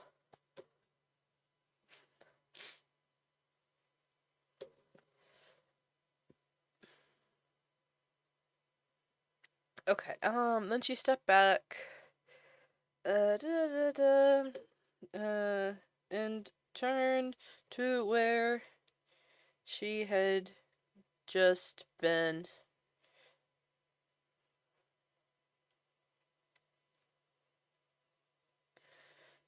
Taking on a broader stance to act as the immortal. Apparently, I gave him a title here. Literally half of this fic is me going, apparently I did something here. I had no plans for this except that I just wanted a different way to refer to burning spice. Vital spice, I should say. And it gives hints to, like, his role in the future. So literally, majority of this fic is literally just vibes based. The last 20 minutes, we just have a my wrist hurt, god damn it time. Oh no. Sierra, please take care of yourself. Don't give yourself carpal tunnel or arthritis. Looks like gift subs are off right now too. 35% on sub bundles. Oh dear. Are they now? I didn't know that. Mild Spice? No, no, no, not Mild Spice. No, his name is his name is in canon, in the original game, his name is Burning Spice. Uh but in my fic, because he's not evil and corrupted, his name is Vital Spice, and his element in the original game. Well, hold on, let me do this the third way. Hold on. It's Herald of Change was his, basically, when he was a god slash demigod. Um, that was his name, and then when he corrupted, he became Burning Spice. Um, and then the fic is Vital Spice, and then here his power base element, virtue is his virtue. It was just change slash history. In translations, it was more akin to history, and then it just turned to, basically, their souls got split. And this is canon, that their souls were literally split in half into a corrupted version and a pure version. And so when his split version was destruction, and then in my fic, all of the beasts were briefly destruction, and then they got therapy, basically, and he became sustenance. Um, because in the meantime, there's a character called Golden Cheese, who's this is canon, that she's just here the entire time, and she has the second pair to the other. She's got the pure half of the Soul Gem of Change. So while Burning Spice has destruction, uh, Golden Cheese has abundance. So it's basically, it's in order for change, it is creation and destruction, sort of thing. And so the entire thing with this fic is that where they briefly corrupted and then got help. And they've been redeemed and are living different lives now that they're not tormented by the horrors. Their virtues change. I think I've become their virtues shift. And so for him, for Vital Spice, with Vital Spice and Sustenance, is that their dynamic is that Vital Spice focuses more or less on surviving and keeping people alive, at a very baseline level of just, how to survive in different environments, how to find food, how to make shelter, warmth, and first aid and stuff like that. To a small extent, setting up very basic settlements, but he doesn't go past that. And so it's then it becomes abundance with Golden Cheese. That's okay, well, how do you go from just surviving to thriving? That's their entire dynamic. And that's where I say that in Golden Cheese and Vital Spice's dynamic is that the apprentice has become the master, is that the Vital Spice was the originally, I haven't talked about this at all. This isn't plot relevant. I'm just going to say it. That Vital Spice basically knew Golden Cheese from very early on in life, that she was one of the people that Vital Spice helped survive in a harsh environment when everyone else was struggling and slowly dying. Um, Vital Spice taught her and her people, I think just her, and like I think she was kind of an orphan sort of situation. I think that's implied to be canon, is that she was just kind of on her own and a little bit feisty rogue sort of thing. And so, um, and then Golden Cheese took those lessons and went, okay, that's great, but I want more than that. Um, and Vital Spice rolls his eyes and go, okay, sure, whatever, puny mortal. But Golden Cheese happens to stick around, and eventually, I think she gains a semi sort of immortality even before she gains the soul gem. And or she gains the soul gem, becomes immortal, but they don't realize their relationship to each other. They're just kind of like, oh, that's weird, okay. And then when all of the ancients and awakened kind of realize, like, oh, this is like a whole like soulbound thing, she just calls up Burning Spice and goes, yo, I have half your soul. And Vital Spice goes, what the hell? What does that mean?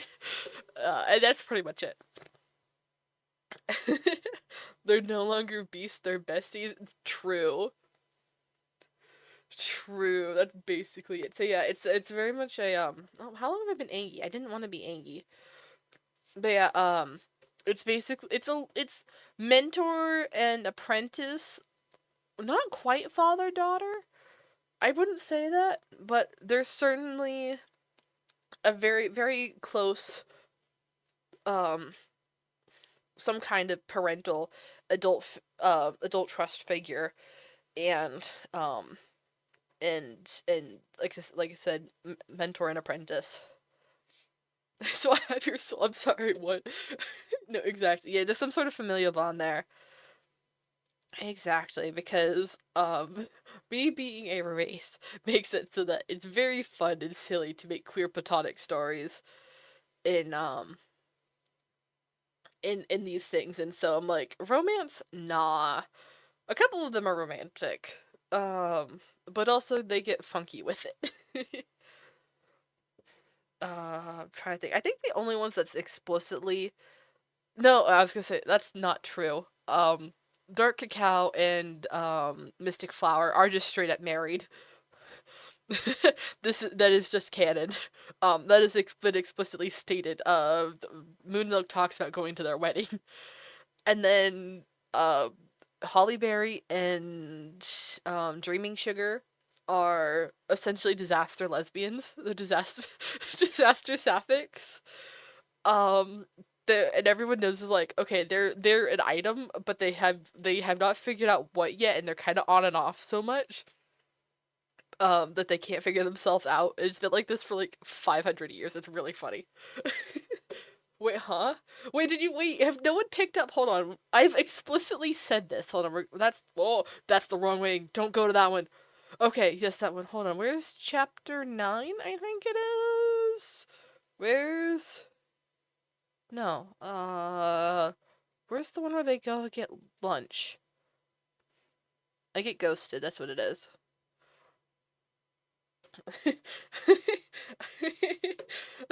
Hold on. Where'd this go? Because I very clear. I thought it was really funny that no one picked up on the fact that, yeah, Dark Cacao and Mystic Flower are canonically married. Also, oh, that was another thing that I was gonna do a spin-off of, was Dark Cacao and Mystic Flower's meeting story.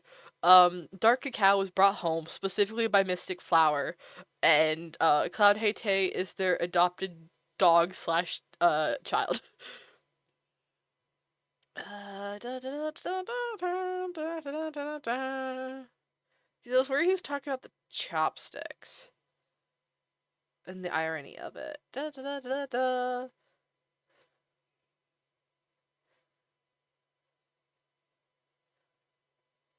Okay, hold on. Let me just search up Mystic Flower. Because fun fact, Mystic Flower is the only one who didn't get a name change when she corrupted and then redeemed herself. She just couldn't be bothered.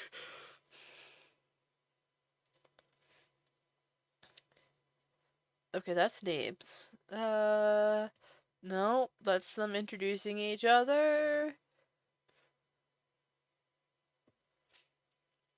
Oh, there we go. Okay.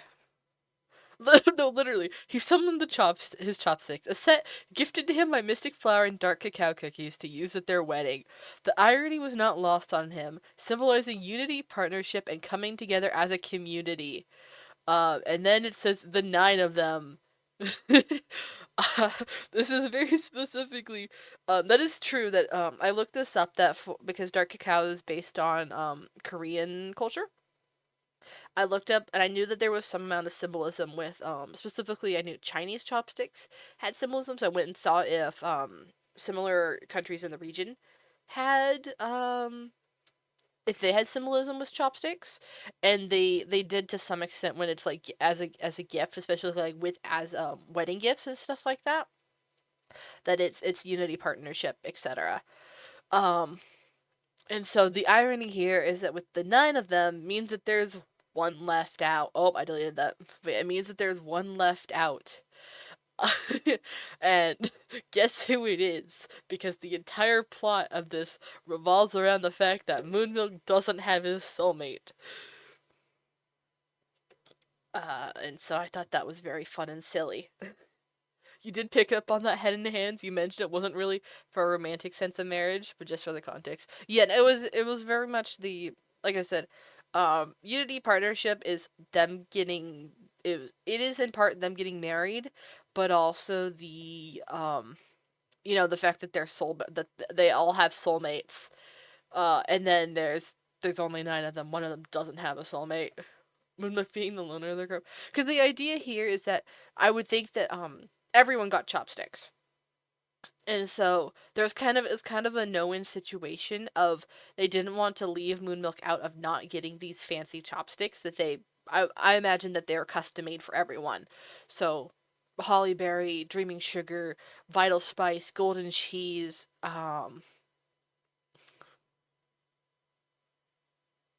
would they be yeah, that sorry, I had to pause to figure out logistics, and I decided I'm not going to talk about the logistics.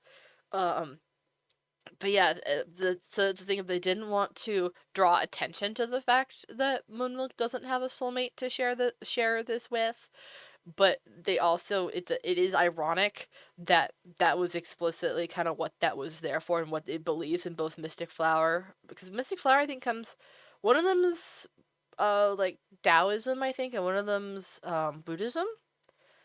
And so those are two religions. I think both were found in Korea.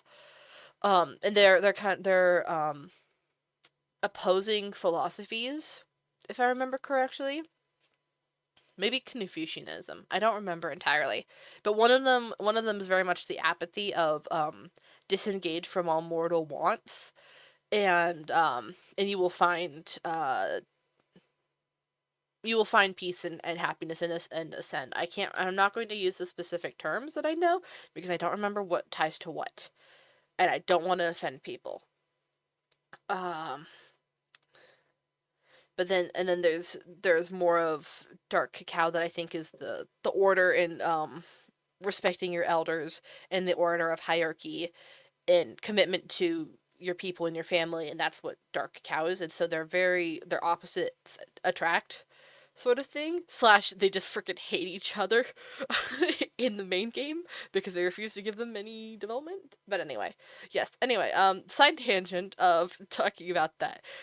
Uh, I've wanted to talk about that forever. I wanted to specifically call this out forever, so I'm very happy here. Anyway, um, okay, hold on. I'm also distracted because my music stopped. I'm like, where'd it go? Hello?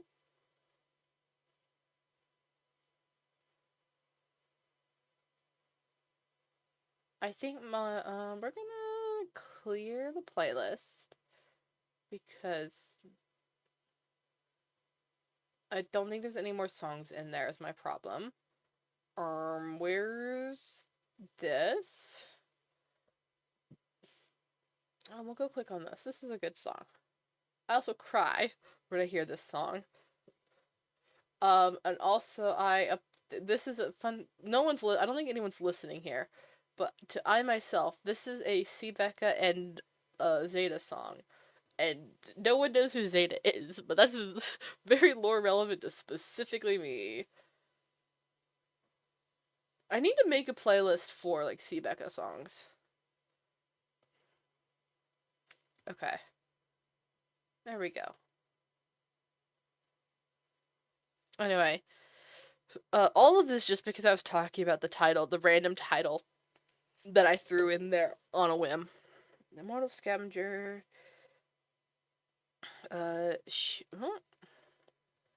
She rolled her eyes as she said dot dot dot dot. This is such a very confusing thing of punctuation to write, by the way. I wrote that out like twice on my paper. You can't see it, but there's scribbles. Absolutely not. My clothes are perfectly fine for my lifestyle.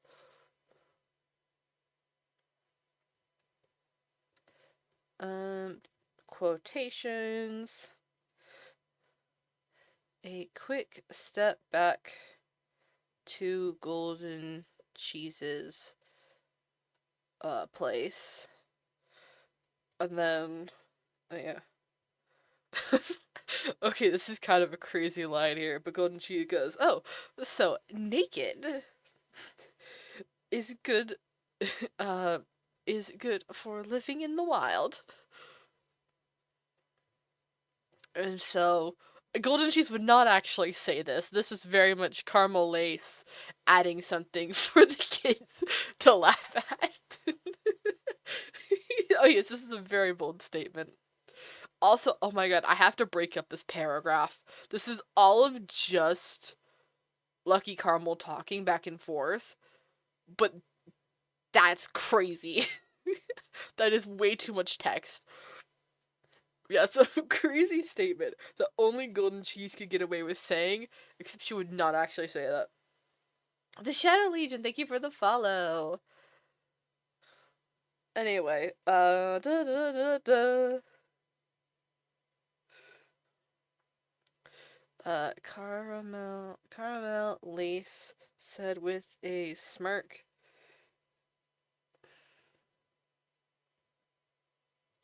Her young.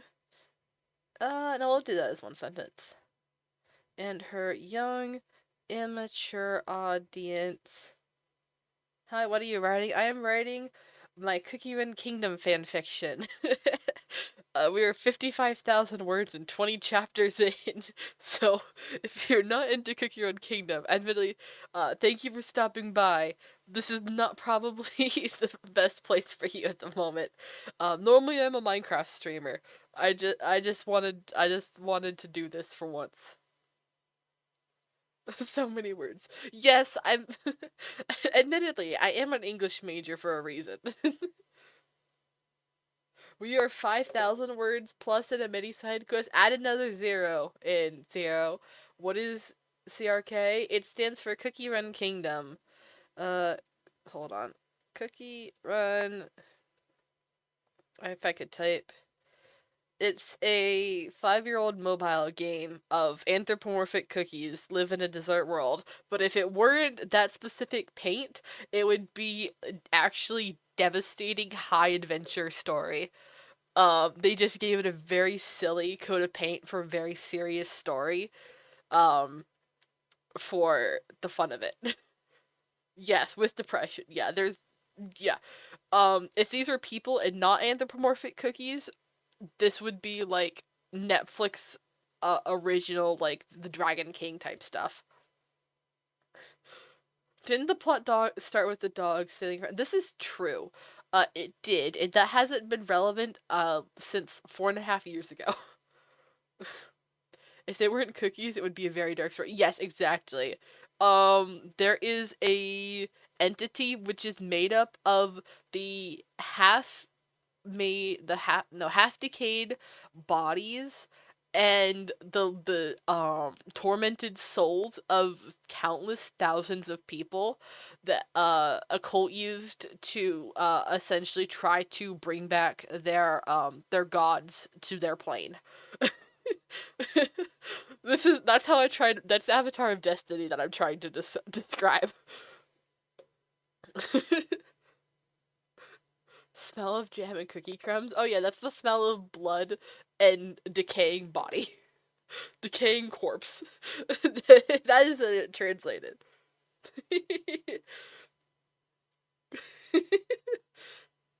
Cookie Run Kingdom, you think it's just a silly game where you make a cute village and collect cookies? No, there's like seasons of multiple stories of lore. True. That's a bit horrifying, you gotta admit. Oh yeah, no, Avatar of Destiny is freaking horrific. Imagining a body crumbling in front of you. Yeah, and that's just their normal. That's just their normal life. That's just how they know their world to be, and how people cookies die. They can also get quote unquote soggy, um, and that's kind of like drowning, but also worse. Worse just for the mental sensation of it. Yeah, imagine a body turning into meat and disappearing. Hold, I'm gonna be really mean for a moment. We've seen this happen before.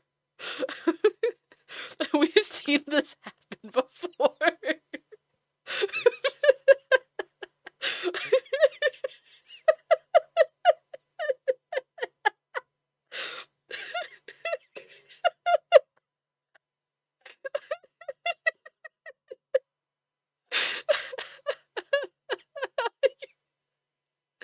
Okay.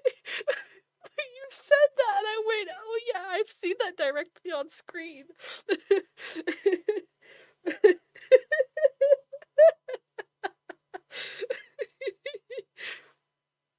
I love being evil sometimes. I love having free will. I love having free will so I can be the tormentor every once in a while. Oh my god. You're big. Okay, we'll take the dead pig off the screen. It will save you from the horrors. Oh my god, I'm clipping that. Hold on, let me put it. Was there a thing for a marker? I didn't. Add stream marker. I'm pretty sure I've added this multiple times, but okay, let me do that. Add stream marker. I don't actually know what that does, but cool. I've done a thing now. We'll have to take the dead pig off the screen. Yeah, yeah. I said that for a reason. You heard me. I said it. Let's get back to writing our silly little fan fiction, shall we? We're a headmaster woman that just is vital community member, super nice. Uh, is implying that burning spice is naked. It's also a crazy thing. Our young, immature audience. Um, I just have it say giggled, and I'm like, no, it needs to be more emotionally devastated. Jack went on with life. Lego death sound.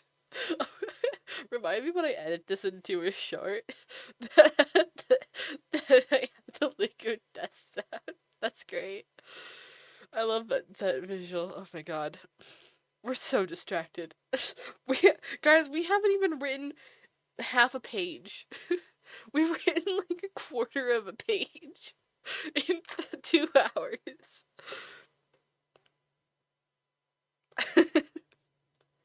Where's my music go? Oh, I can't focus without something going on. It's too quiet otherwise. Okay.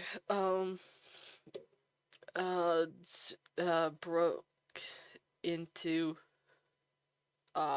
hysterics. There we go. We're gonna say moon milk.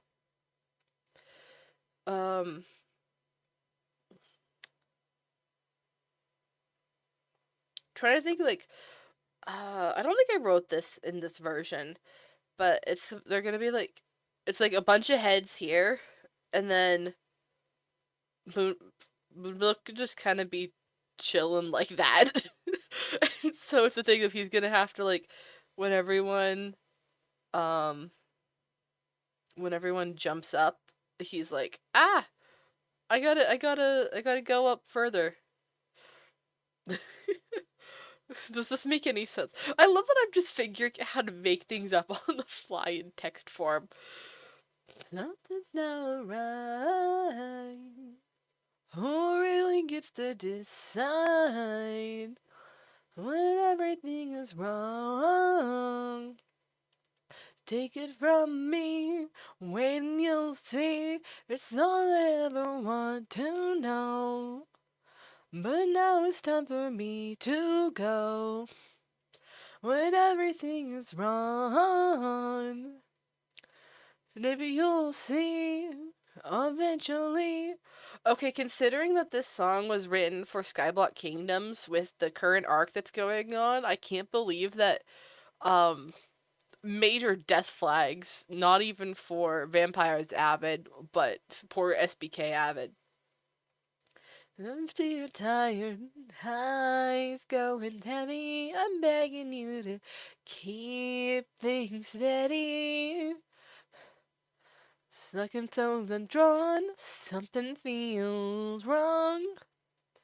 It'll be worth it in the end, we'll be fine just as long as we don't cross the line. Take my hand, understand the kinetic design. Look your eyes on the ride and look out for the signs that something's not right, something's not right. Who really gets to decide when everything is wrong? Take it from me, wait and you'll see. It's all I ever want to know.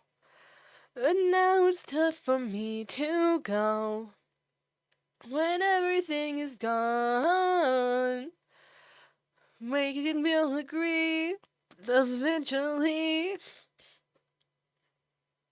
Okay. Hi. I locked in for a moment. I heard the song, I was like, I gotta do something. Consume liquid, I will do that.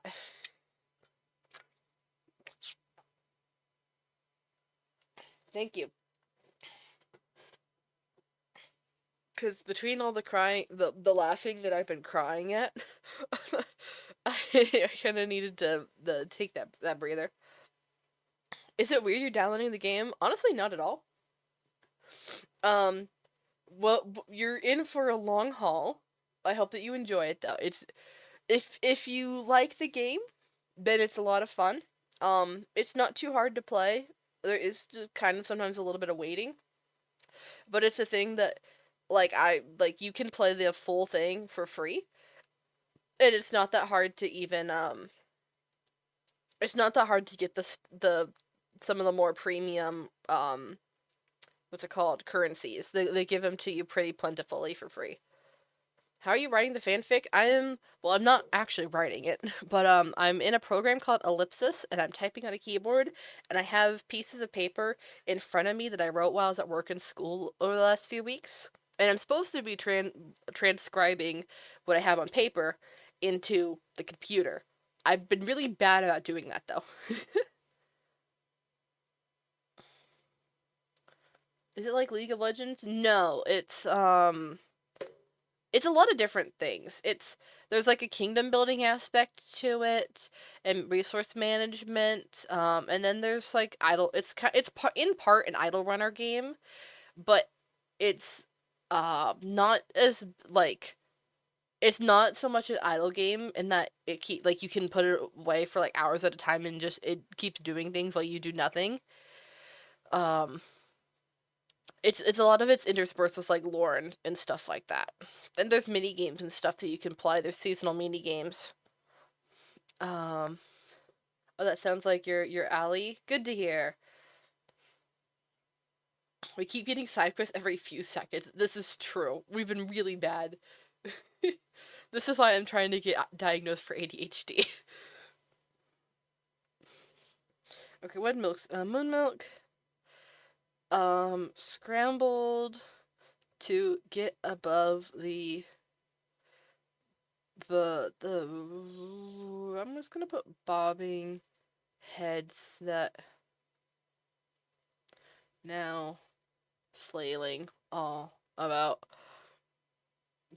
More side quests. Oh my gosh. Well, good to know that we at least like the side quests.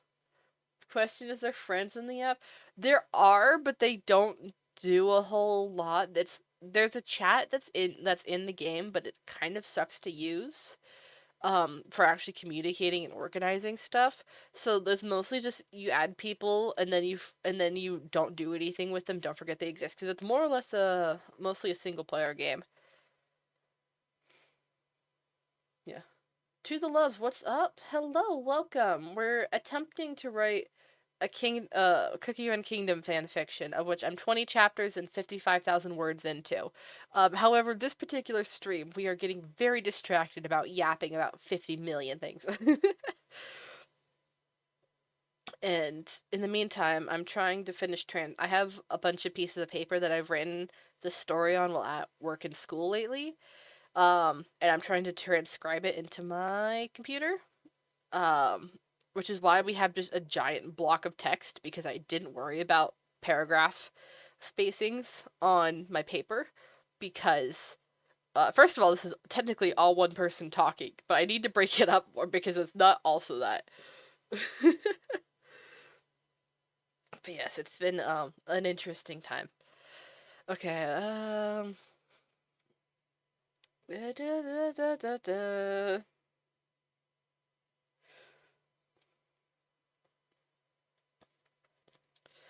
We're gonna say I can't spell that wrong. Caramel Lace went on to um act out vital spices response to such a crude comment, but it was drowned out. There we go. Okay. So we're gonna skip. I wrote something there, but it wasn't as energetic, I guess. Do do do do do do. Okay. Caramel Lace stepped back to uh Golden Cheese's position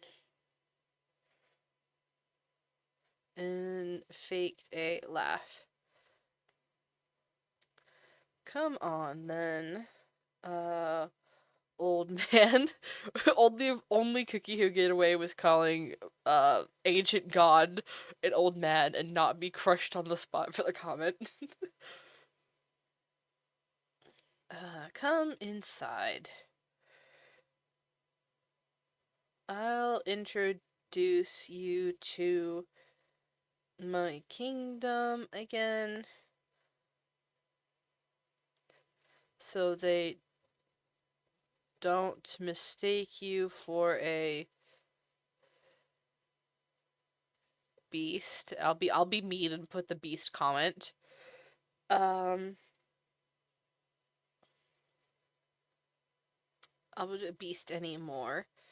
Then you can tell me all about your travels. Travels. Yeah, we'll just say travels because I added a little bit more there, but I'm already too wordy. It kills me at how I hate how wordy I've had to be with this entire segment.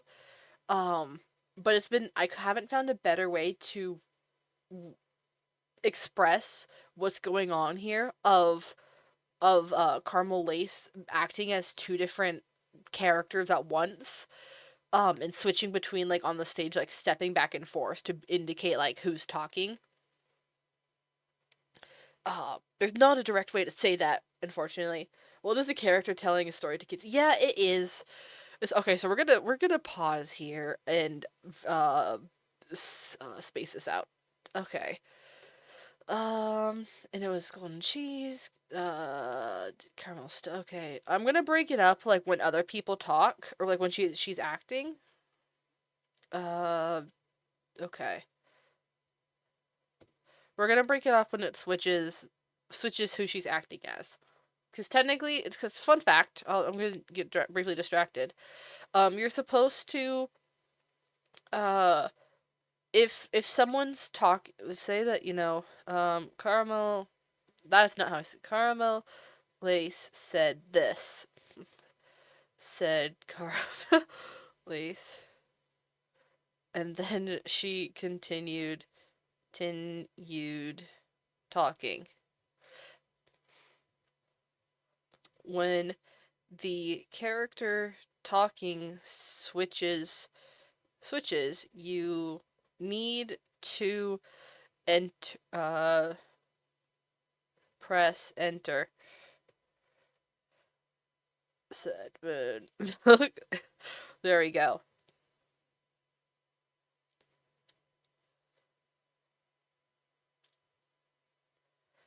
If it's on the same line, then it implies it is still the same character.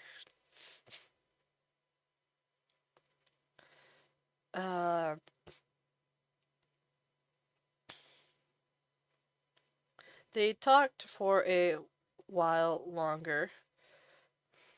We're gonna do. Hold on. Caramel Lace added. They talked for a while longer. See, this is still CL talking.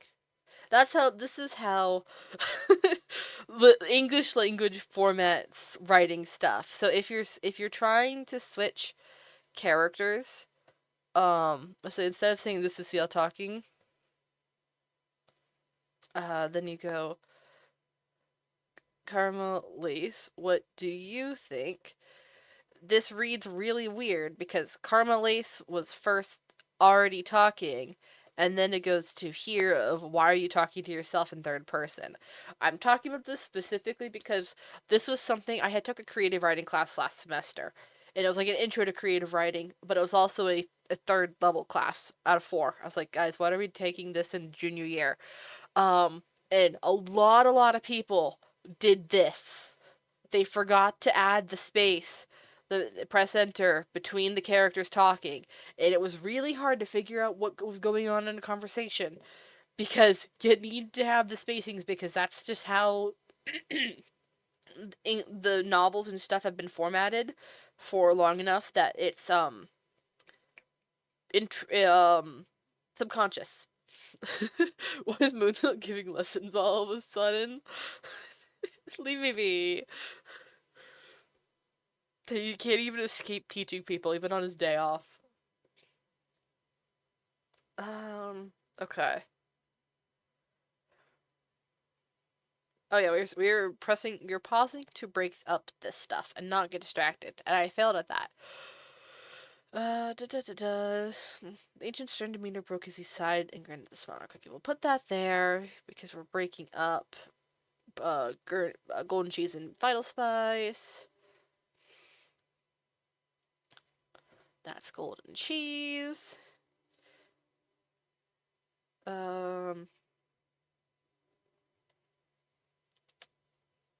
No, I'd have to do that there because I put a colon. Otherwise, don't wait. I can't wait. There's a second sentence there.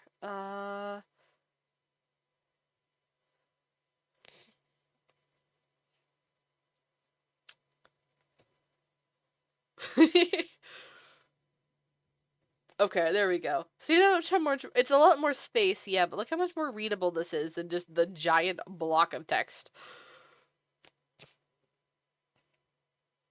Okay, what's going on here? Tell me about your travels. Caramel lace. I also need to go back and add like where I add the the cookie into the narrator's words. Normally I'll add that too because what I kind of do is I'll add like a it's either like like a 50 balance that I do for it, or more like a 70-30 of adding the cookie. Depending on how often I need to remind people of like names, familiarity. There's kind of a subtle rule that I do that when a character in narration is thinking about another character, it depends on their familiarity with them. Like, so Moon Milk will consistently refer to Candy Apple and Black Sapphire as just that, versus he almost fully, not almost, okay, never, not, that's not true, but more commonly will refer to Caramel Lace Cookie as the cookie. Cookie no longer sounds like a word, by the way. I would just like that to be known. It's funny how they say the full legal name every time to remind you, hey, you're crying about cookies. Yeah, it's a thing that I use the full legal name specifically in dialogue. Um, that is a constant because I canon comply it of the writing. I only break it when it's the narrator slash specifically Moon Milk thinking, because weird thing that I ended up doing very early on that I didn't do. I don't don't know why I don't think like this. Thought Moon Milk. I don't do this. I don't explicitly do the narrator is narrating Moon Milk's thoughts in third person, which is what has turned into these thoughts are just my own. And so like that is just Moon Milk thinking when he is thinking for a lot of the time. So it's mostly only descriptions that are written from a narrator's perspective, but the narrator's still filtered through Moon Milk. And that's why it's so strongly that Moon Milk's unreliable narratorness is so intrinsically tied to the stories, because everything is filtered through what Moon Milk is thinking and seeing. And he thinks that he's a lot smarter and less biased than he is. Bro does not realize what he's doing half the time. It's really funny to me. Yippee, unreliable narrator. Oh yeah. Oh yeah. I think it's end of Act 3 or middle of Act 4. No, it's specifically end of Act 3 is, because you know how I was talking about like the this and then this and then this sort of thing. And so if I go a little bit further, I've said this specifically on my Tumblr, but this moment here is the mini arc where Moonmilk explicitly realizes how much of an unreliable narrator he is, and I think that's gonna be the title of, because I do kind of these silly hold on, if I show the outline here, I'm doing like kind of halfway Rick Riordan-esque funny titles, or like weirdly out of context titles. And so, but I think that one specifically is going to be I learned that I'm an unreliable narrator, and it's going to be very direct. Um, there's more that's happening here. That is the character development. Oh, why won't you let me press tab anymore? Okay, apparently I can't get over there. But hold on. Well, I have to delete this. Oh, okay. Nope. So there's things that are happening here. Of which, you know what? As it turns out, Moonmilk's actually not at fault for. I see you say maybe I am the problem moment. Actually, he's not. Um, um, the in this specific chapter where he realized how wrong he's actually the victim. Um, Sierra, this is the moment that everyone's been waiting for in this fic. Of when the thing of when's he gonna find out. That people think this is gonna be like a happy something. No, he's going through the horrors. Both of them are going through the horrors. Hold on, I'm gonna shrink this down so I can get the proper display. Yay, suffering. Sarah knows what I'm talking about because this is a common trope in the ship's relation, two characters dynamic. Um, the common trope, and so it is in this fic. It's also just me being evil again. But yeah, this is essentially the fic structure. You have full permission to read my hee hee hee as a given son.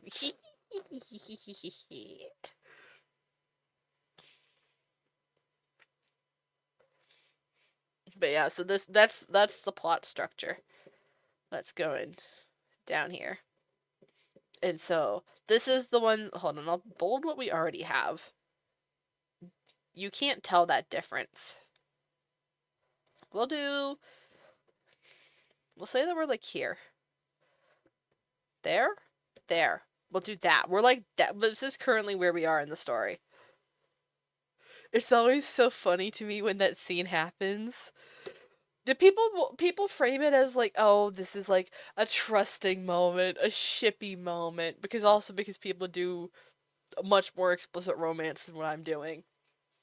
Versus for me, this is everything makes sense now. Everything makes sense now. I can't believe I didn't realize it sooner. I'm an idiot. And how could you keep that from me?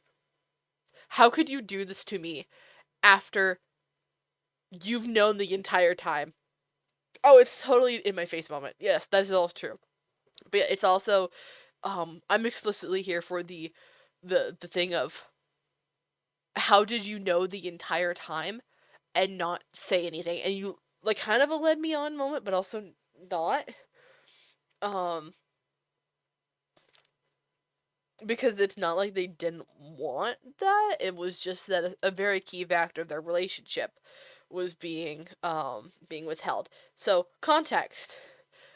For those who aren't familiar, in my fic, Moonmilk is, like you said, there's talked about the being soul, that all of the ancients that awakens have a soulmate. Literally half of each other's soul. And so this is true, except for Moonmilk, whose soulmate died before ascending to godhood, basically, with all of his friends that were part of the same group. And so Moonmilk has been alone without this soulmate for 600 years past everyone else getting their happily ever after.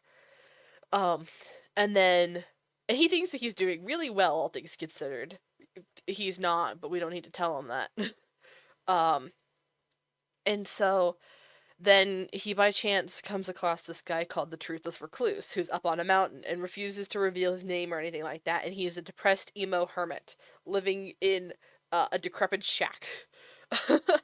And they kind of end up in a weird way clicking together, and so they start to become friends, and they're become very, very close friends.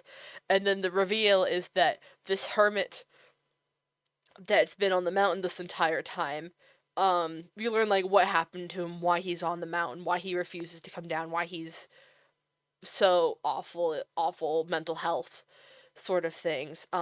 There's things that you learn throughout this process, and then we learn here in this reveal that we're talking about that he is Moonmilk's soulmate that was missing, that he did not in fact die. Um, and so yeah, and so this is this reveal. Hi Sugar, we're talking about Cookie Run Kingdom fanfiction. Oh, just to clarify, the few for the anyone that is not familiar with the game that may be getting into it. Yes. This is essentially a costume story that has like 500 words of the canon costume story that's explicitly an AU of the canon story. And we've taken it and ran with it. And so yes, we're doing. I'm so good and so normal.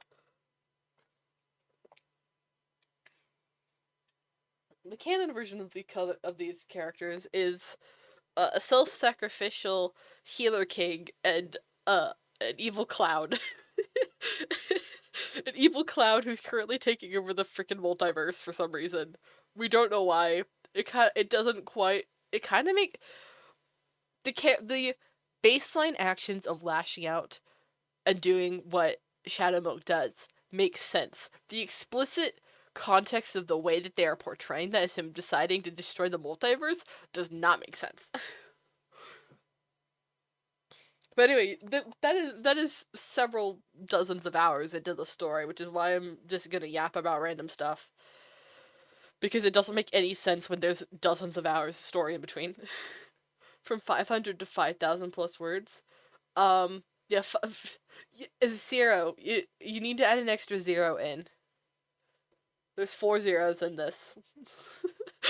Okay, to be fair, it's also a cookie multiverse. There's explicitly no living humans in this world. The humans are essentially their gods. They created cookies, and also they're not there anymore, and no one quite knows what happened to them. Yeah, the humans are the witches. Yes. Yeah, the humans have also become cookies. This is also true. And so this is explicitly a world that has been abandoned by its creators / the creators died. Functionally, apparently, this is coming from a different game that's currently playing, that yeah, apparently all of the humans of like the original cookies, like the first generations of cookies that was creating them, they liked their creations, but one of them apparently screwed up, was killing them all with a magic spell because they're witches, and the spell went wrong, and so the spell was killing them. So they all got transformed into cookies to save their lives, but now there's no more humans. Such a normal thing to go. This sounds like the plot of Pokopia, except that it's not.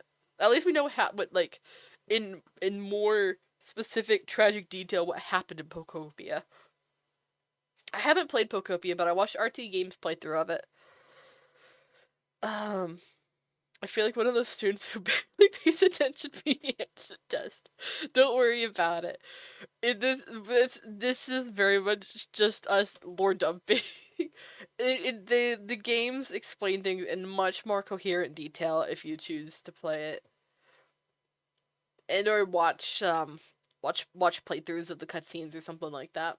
which is also very valid because I don't have time to play all the games.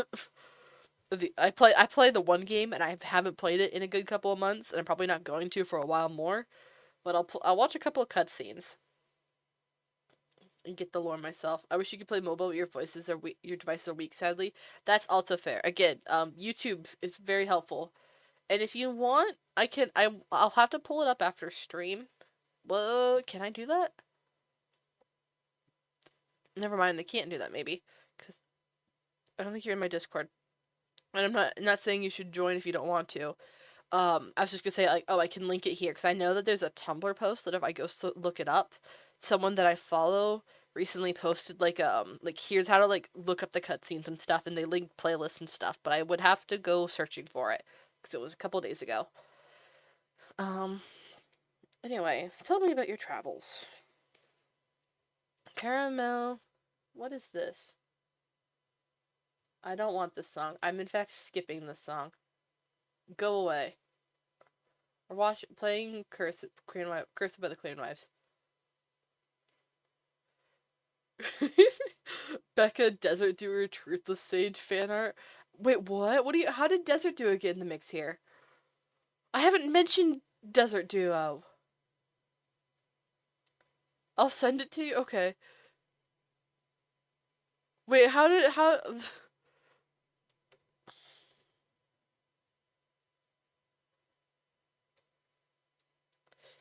Carmelise, then stepped to the center and returned to her own demeanor. Done? Okay.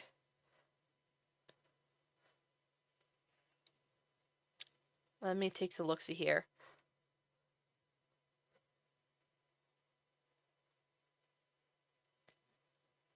And I'm not putting Tumblr up. Or my Discord for the record.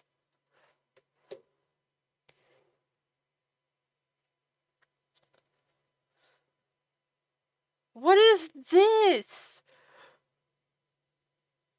Wait, why does this kind of go crazy? Why does this kind of go crazy? What's wrong with them? Did I reblog this? This is, oh my god, this is Charvos. I haven't heard Charvos in forever. Wait, I feel like I must have reblogged this. I must have seen this before. But god, no, they're so real. They're so real.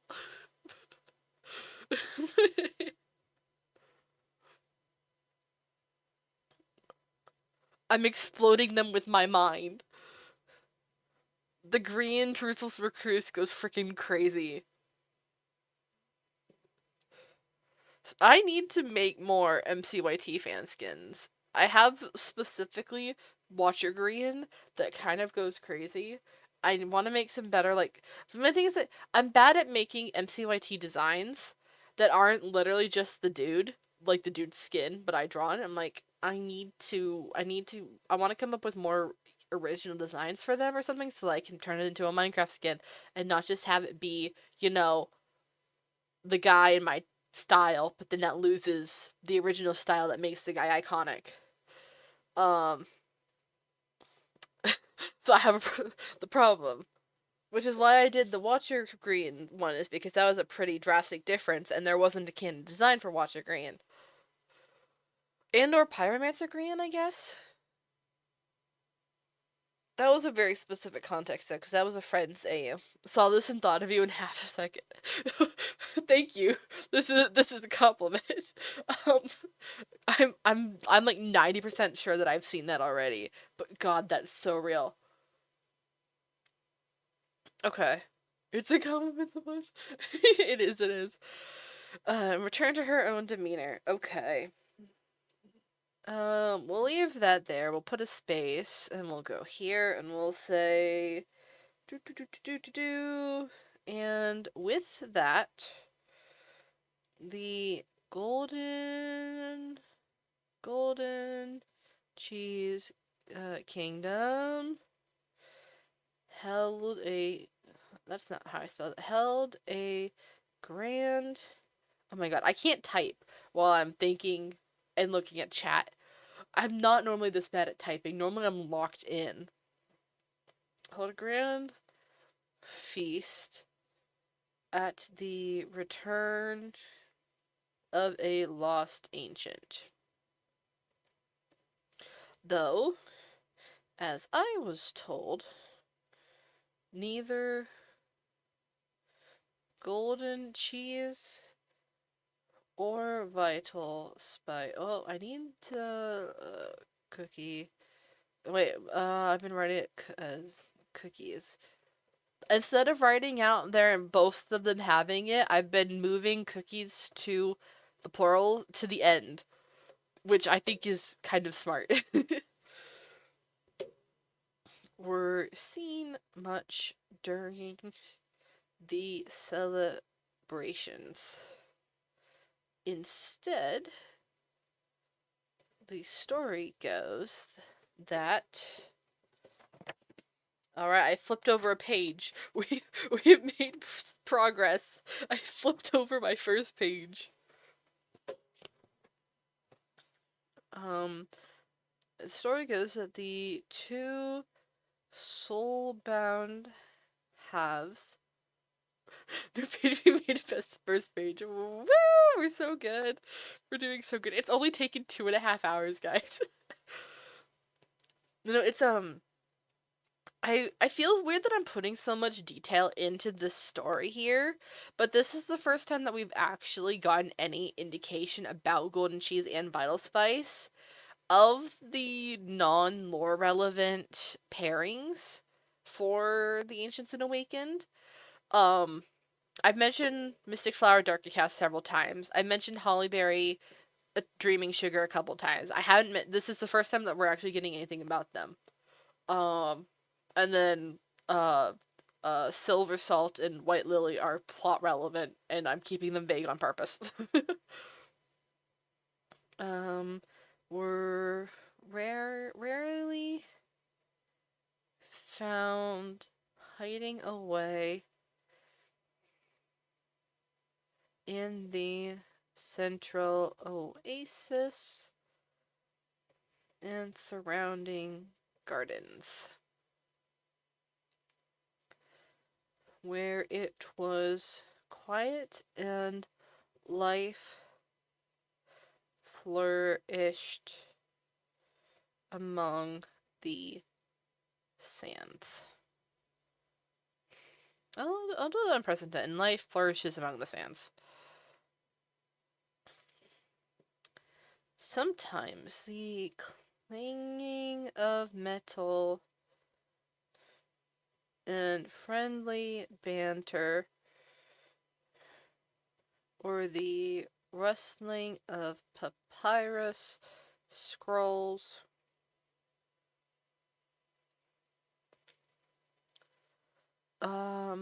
were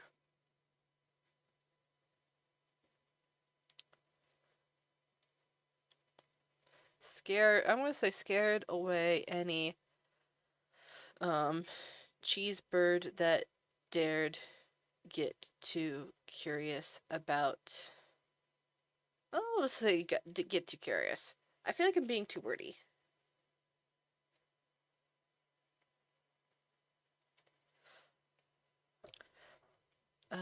The cheese bird that told me this story said that it was the strangest party the Golden Cheese Kingdom had ever held in his lifetime. Cheesebirds mentioned, this is true. So, funny thing about this that's only going to be here is that this funnily enough, in my mind, it's debatable whether this cheesebird actually exists or not. That Caramel Lace is telling this like she heard this story from elsewhere.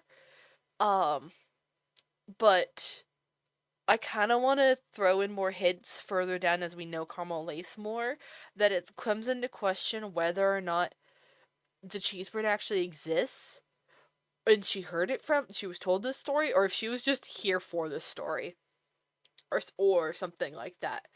Um, is this the she said then he said type of story? No, not quite. It's the um. Like I said, was she told this, or was she just there and added this layer to the story? Um, because Carmelise has a secret that she does not keep secret. Moonmilk just hasn't realized it yet. I don't know if I've said this to you, Zero, about who and what Carmelise is. We're gonna this is gonna be we spend a lot of time here on this section because we failed to write, but in actual fact, this particular section of the story of From the Golden Cheese Kingdom is not the main story. That there's going to be a second story that Carmelise tells, and that's the actual one that's important. Say what again? Um, who and what Carmelise is and why she's special.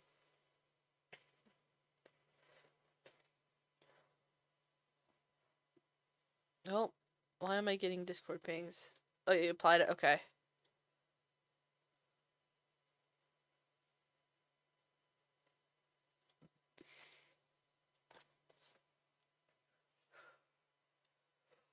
Yeah, the second story that she's gonna tell, she's not gonna be saying it like it's someone else told her it.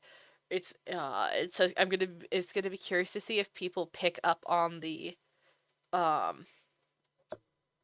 on very early. I'm not expecting anyone to pick up on this, but there's a chance that people could throw together a theory about what's going on. To be honest, she's a good storyteller. She's a self-insert. She's me, so I should hope so, because she's also just my OC. That is a cookie run soda. Okay, the ever held in his lifetime.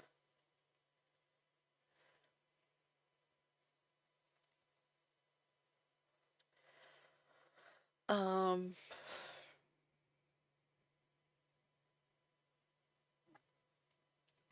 but it was a very, very long time ago. So who is to say? Dot dot dot questions. There we go.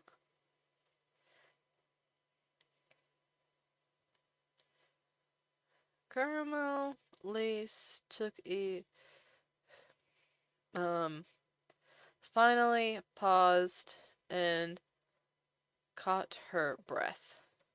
She smiled and looked and made eye contact with her audience.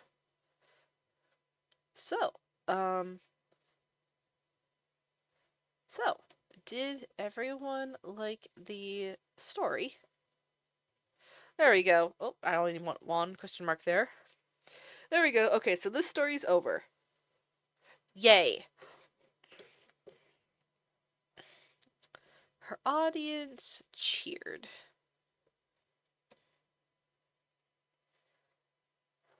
Even a few parents clapped while their kids hollered.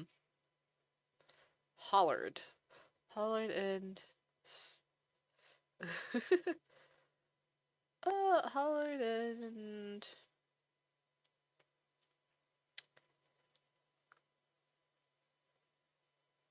what do I want to say here? Trying to give the kids more energy.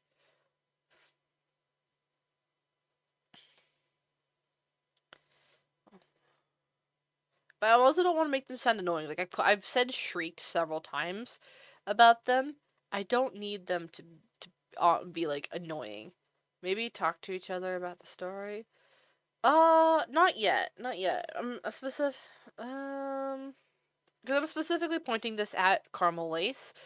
I'm trying. The idea here is emphasizing that people reacted positively to Caramel Lace, and that she's respected and competent here in the thing. So this is very much showing people's opinions of Caramel Lace and Caramel Lace's um true self, since that keeps being thrown into question by Moon Milk, trying to filter this through. Or there's not a filter right now. This is just what's going on. Moon Milk's a little bit too caught up about just kind of observing to form opinions at the moment.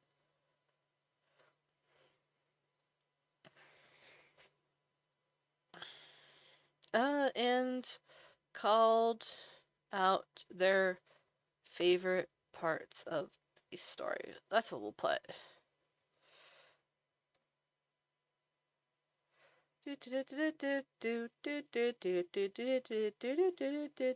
Okay, I can tuck this under my laptop. I'm using this as a little bit of a break, so I'm not having to reread the entire thing every time.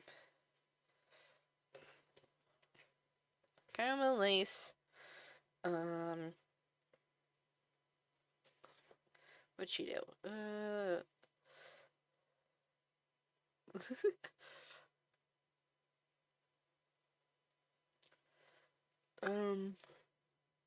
Say, I had her clap, but they just had two people clap, or a bunch of people clapping, so it doesn't make sense for her to do a different kind of clap, because this is like an applause, versus she's more just like, kind of like, oh, thank you guys, and a little bit of a slap hands together. So we're gonna do clasped her hands, and swished her skirt as she swayed on her feet.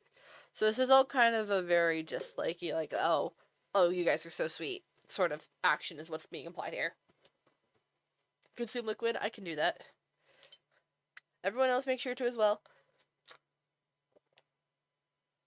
I feel like this is the most amount of consume liquids that's ever been. Oh wait, that was another redeem I wanted to do. Hold on. Are adding this to the I love that Sierra had to update on the 2 hours meet past the first page. Enable drowning the streamer.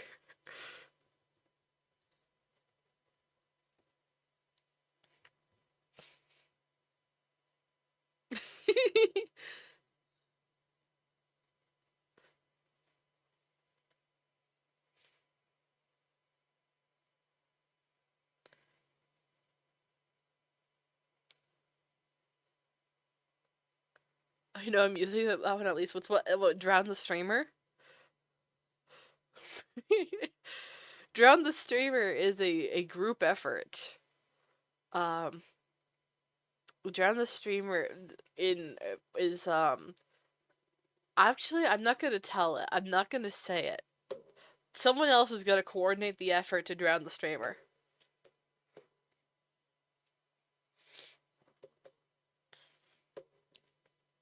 Okay, she's swaying on her feet. Take a bow. One little voice called above the others are drowned. That's crazy to just say it like that. What are you, Poseidon in Epic the Musical?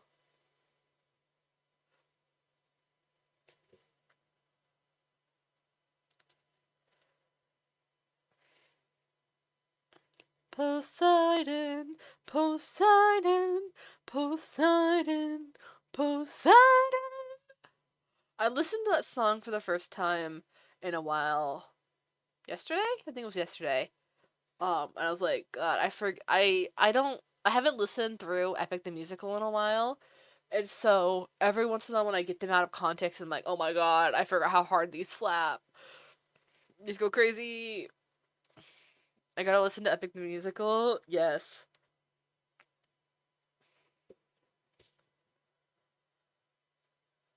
I don't know what song this is.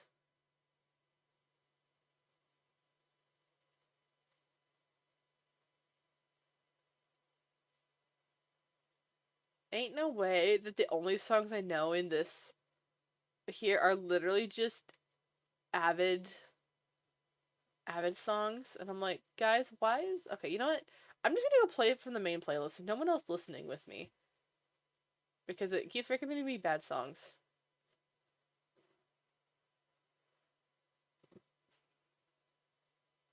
Where's the pin message?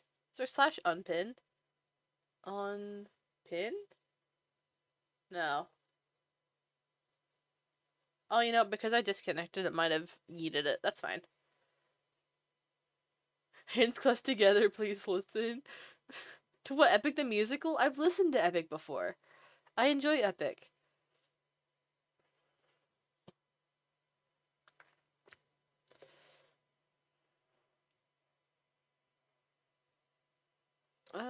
Some. Oh, okay. I thought that I was trying to figure out what something said in cursive because I first read it as meme, and I was like, who why is there a singular meme being talked about here in the context of a person?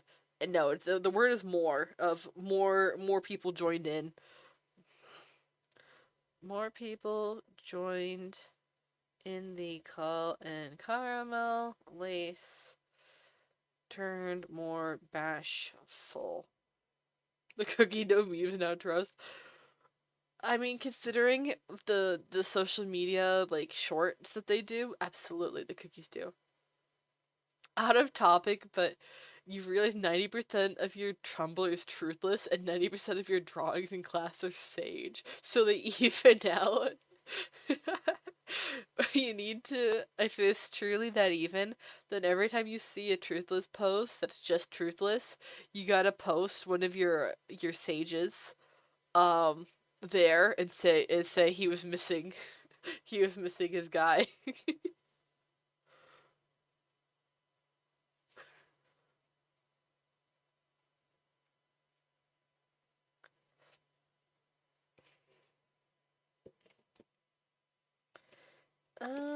More bashful.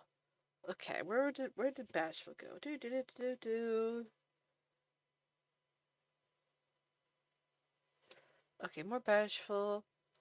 Looking down and smiling, smiling while halfway waving them off. Elsie does not take a compliment. But the cheer got louder with some adults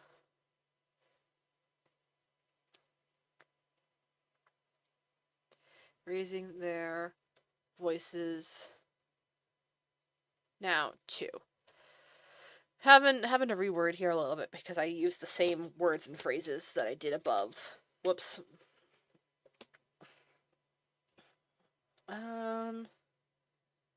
Moon Milk let go of his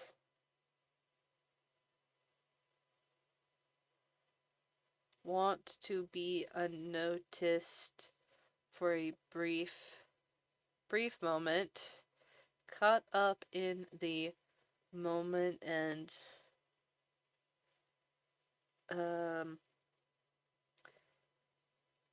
yelling ... Go on then, headmaster. Little does he know. This hasn't been written yet, even on my papers, but this is gonna. Elsie's gonna be tipped off to that. She's gonna recognize his voice and go, "He's here, hello," but that's gonna be after the fact, and that's gonna be how they enter a conversation at the end.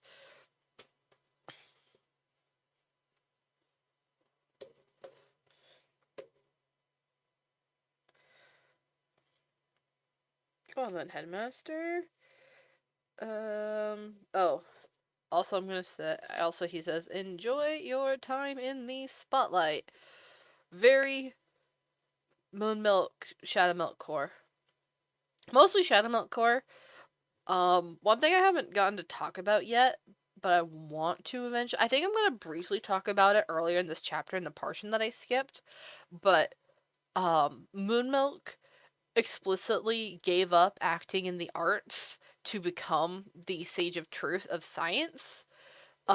Since Shadow Milk was fully giving into that what he considers an indulgence, it's a thing that he certainly respects the arts, and he uses those skills in his day-to-day life, but he doesn't really allow himself to participate in acting or those creative crafts that he used to do. Um, but so this is not healthy, by the way. Don't be like Moon Milk Cookie. Idiot. His whimsy's gone, exactly, and he's gonna get it back. Maybe he'll get it back here. I honestly haven't gotten that far. I'm only of the details of things that happen in like a chapter per chapter basis. I only have the current arc at a time. If I get to go into that, it'll be in arc 3. Um, but I don't know specifically what's happening in arc 3. I have like a couple of summaries of overarching things that happen. And so it's gonna be once the Vanilla Kingdom happens for the to enter arc 3, then it's gonna be like, okay, I actually have to pause for a little bit, and I need to plot. I need to plan and scheme. You have to keep reminding yourself to not write in English for your homework every few minutes. Oh no, do you not allowed to practice English on it? Have to write in Spanish? Well, I mean, if you want to write in Spanish, then that's fair. That's not a no. Then that's I'm sorry for sorry for being English. Ik kan Deutsch sprechen. Ik weiß nicht, das kann ich in Deutsch schreiben. So, mein Fanfiction schreiben, aber ich kann es sprechen. Du hast die Idee auf bringen the oh, es ist nicht stupid. Es ist nicht dumm. Ich weiß nicht die Worte in Deutsch. Your German classes are still in June? Wait, you're doing multiple languages? That's based.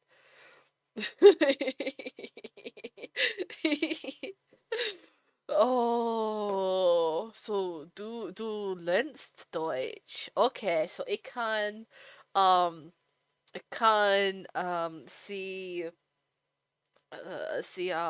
praktizieren auf Übungen. Ja, ich kann mit ihren Übungen mit.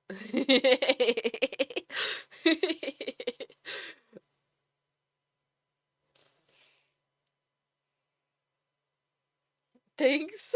I'm getting just.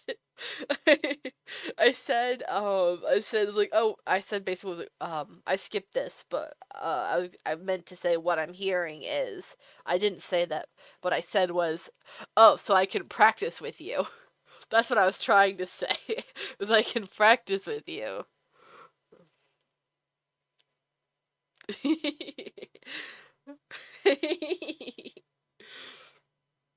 Yeah, Übungen is well, technically it's like I think it's either D or das Übung. Wait, hold on. No, it's B. It's that one. This one. I don't have an umlaut, so the U colon is me writing is the umlaut. That is the practice. And so I was trying. So I think it would be Übung. Bung in would be to practice. And then I was saying, wasn't sure if this would be a separable prefix, so I think I kind of used the word mit twice. Um, but there I was doing, I think I said it, um, I also messed it up because I was thinking of this on a whim at close to midnight. So it would be ich kann mit, mit dir, with you. I think I tried to say it in third person. So ignore that, but mit dir, um, üben. If I could,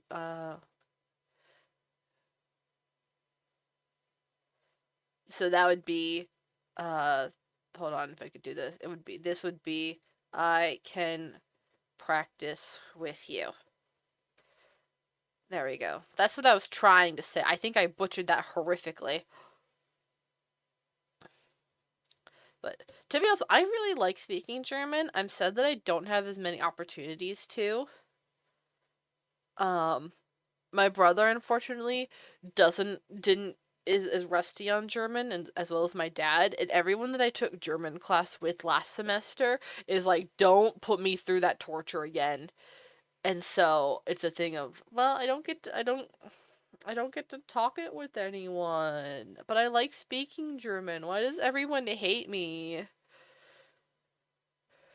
Fun fact, we use the you umlaut in Spanish as well in some words. Interesting. Yeah, it's interesting for me because growing up native English speaker, um it wasn't until I lived in Italy that I came across accents for the first time. Unfortunately, I never really got taught like what those accent sounds like meant in Italian. My Italian classes for like culture stuff and partly was language were not very good. We did the same. I lived there for 3 years. We did the exact same curriculum 3 times in a row. Um, Whenever I had the class once a month for 2 days, I would just copy the homework that I had from the previous years into the current notebook. Fingerino. Oh, that's so cutesy.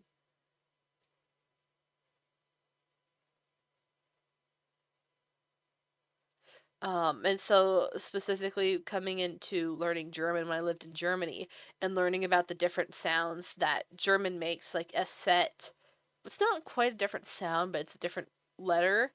Um, and having the accents on with the umlauts and stuff. It was a very interesting realization that that's not just a fancy way of writing a letter. It has a specific sound that may or may not even be tied to the same the English letter at all.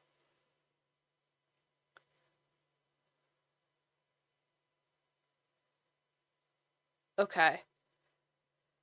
Yeah, when you were looking into German, you were surprised that the pronunciation are closer to Spanish in some cases. Oh, that's interesting. That's really interesting because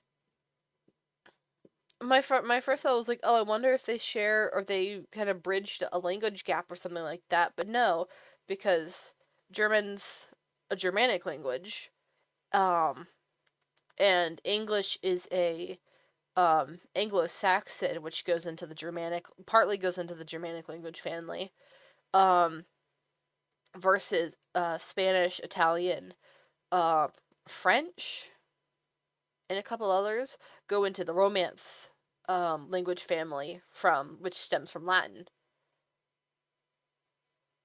And so it's really interesting that despite them being from different language groups, they've managed to bridge some similar connections.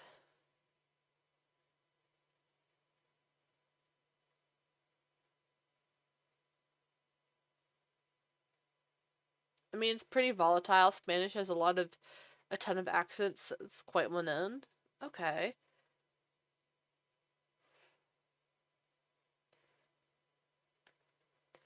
So I admittedly don't know as much as I probably should about Spanish, so I like learning about how things function.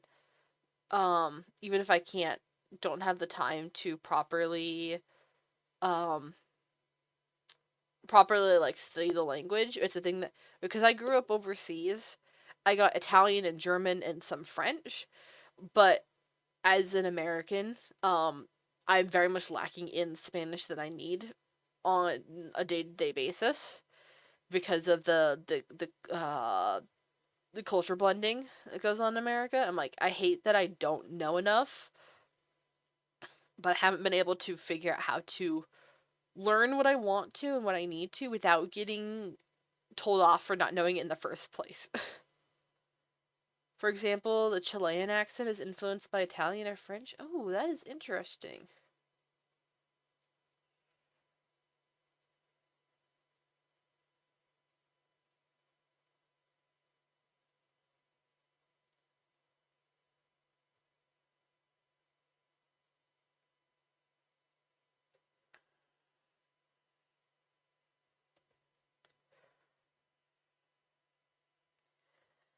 All right. It is nearly midnight. I think that I'm going to call it a night. We've not gotten very far. Hold on, how many words did we get? Where did we start at? We can figure out where we started at. Um, no, hold on. How many? Magic was fried. There's the plaza.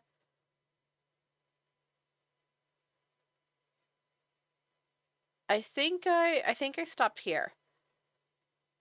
So we've got we wrote 600 words in 3 hours, guys. I think that's the worst I've ever done it. It was very fun, very fun. I have no regrets, but I am going to laugh at. I normally would do that in like the half an hour, and I'm impressed that I got 600 words on one page. Then I'll take a photo and show on my Discord like what we wrote today. It's kind of crazy actually that I have 600 words on one piece of paper. Then this is reminding me of the Coca-Cola stream once again. Yeah, it does that. It do be like that. I feel like everything's gonna go back to the Coca-Cola at some point in its history had cocaine in it. All right. Uh, okay, one more redeem. I was wondering if you were gonna get that in.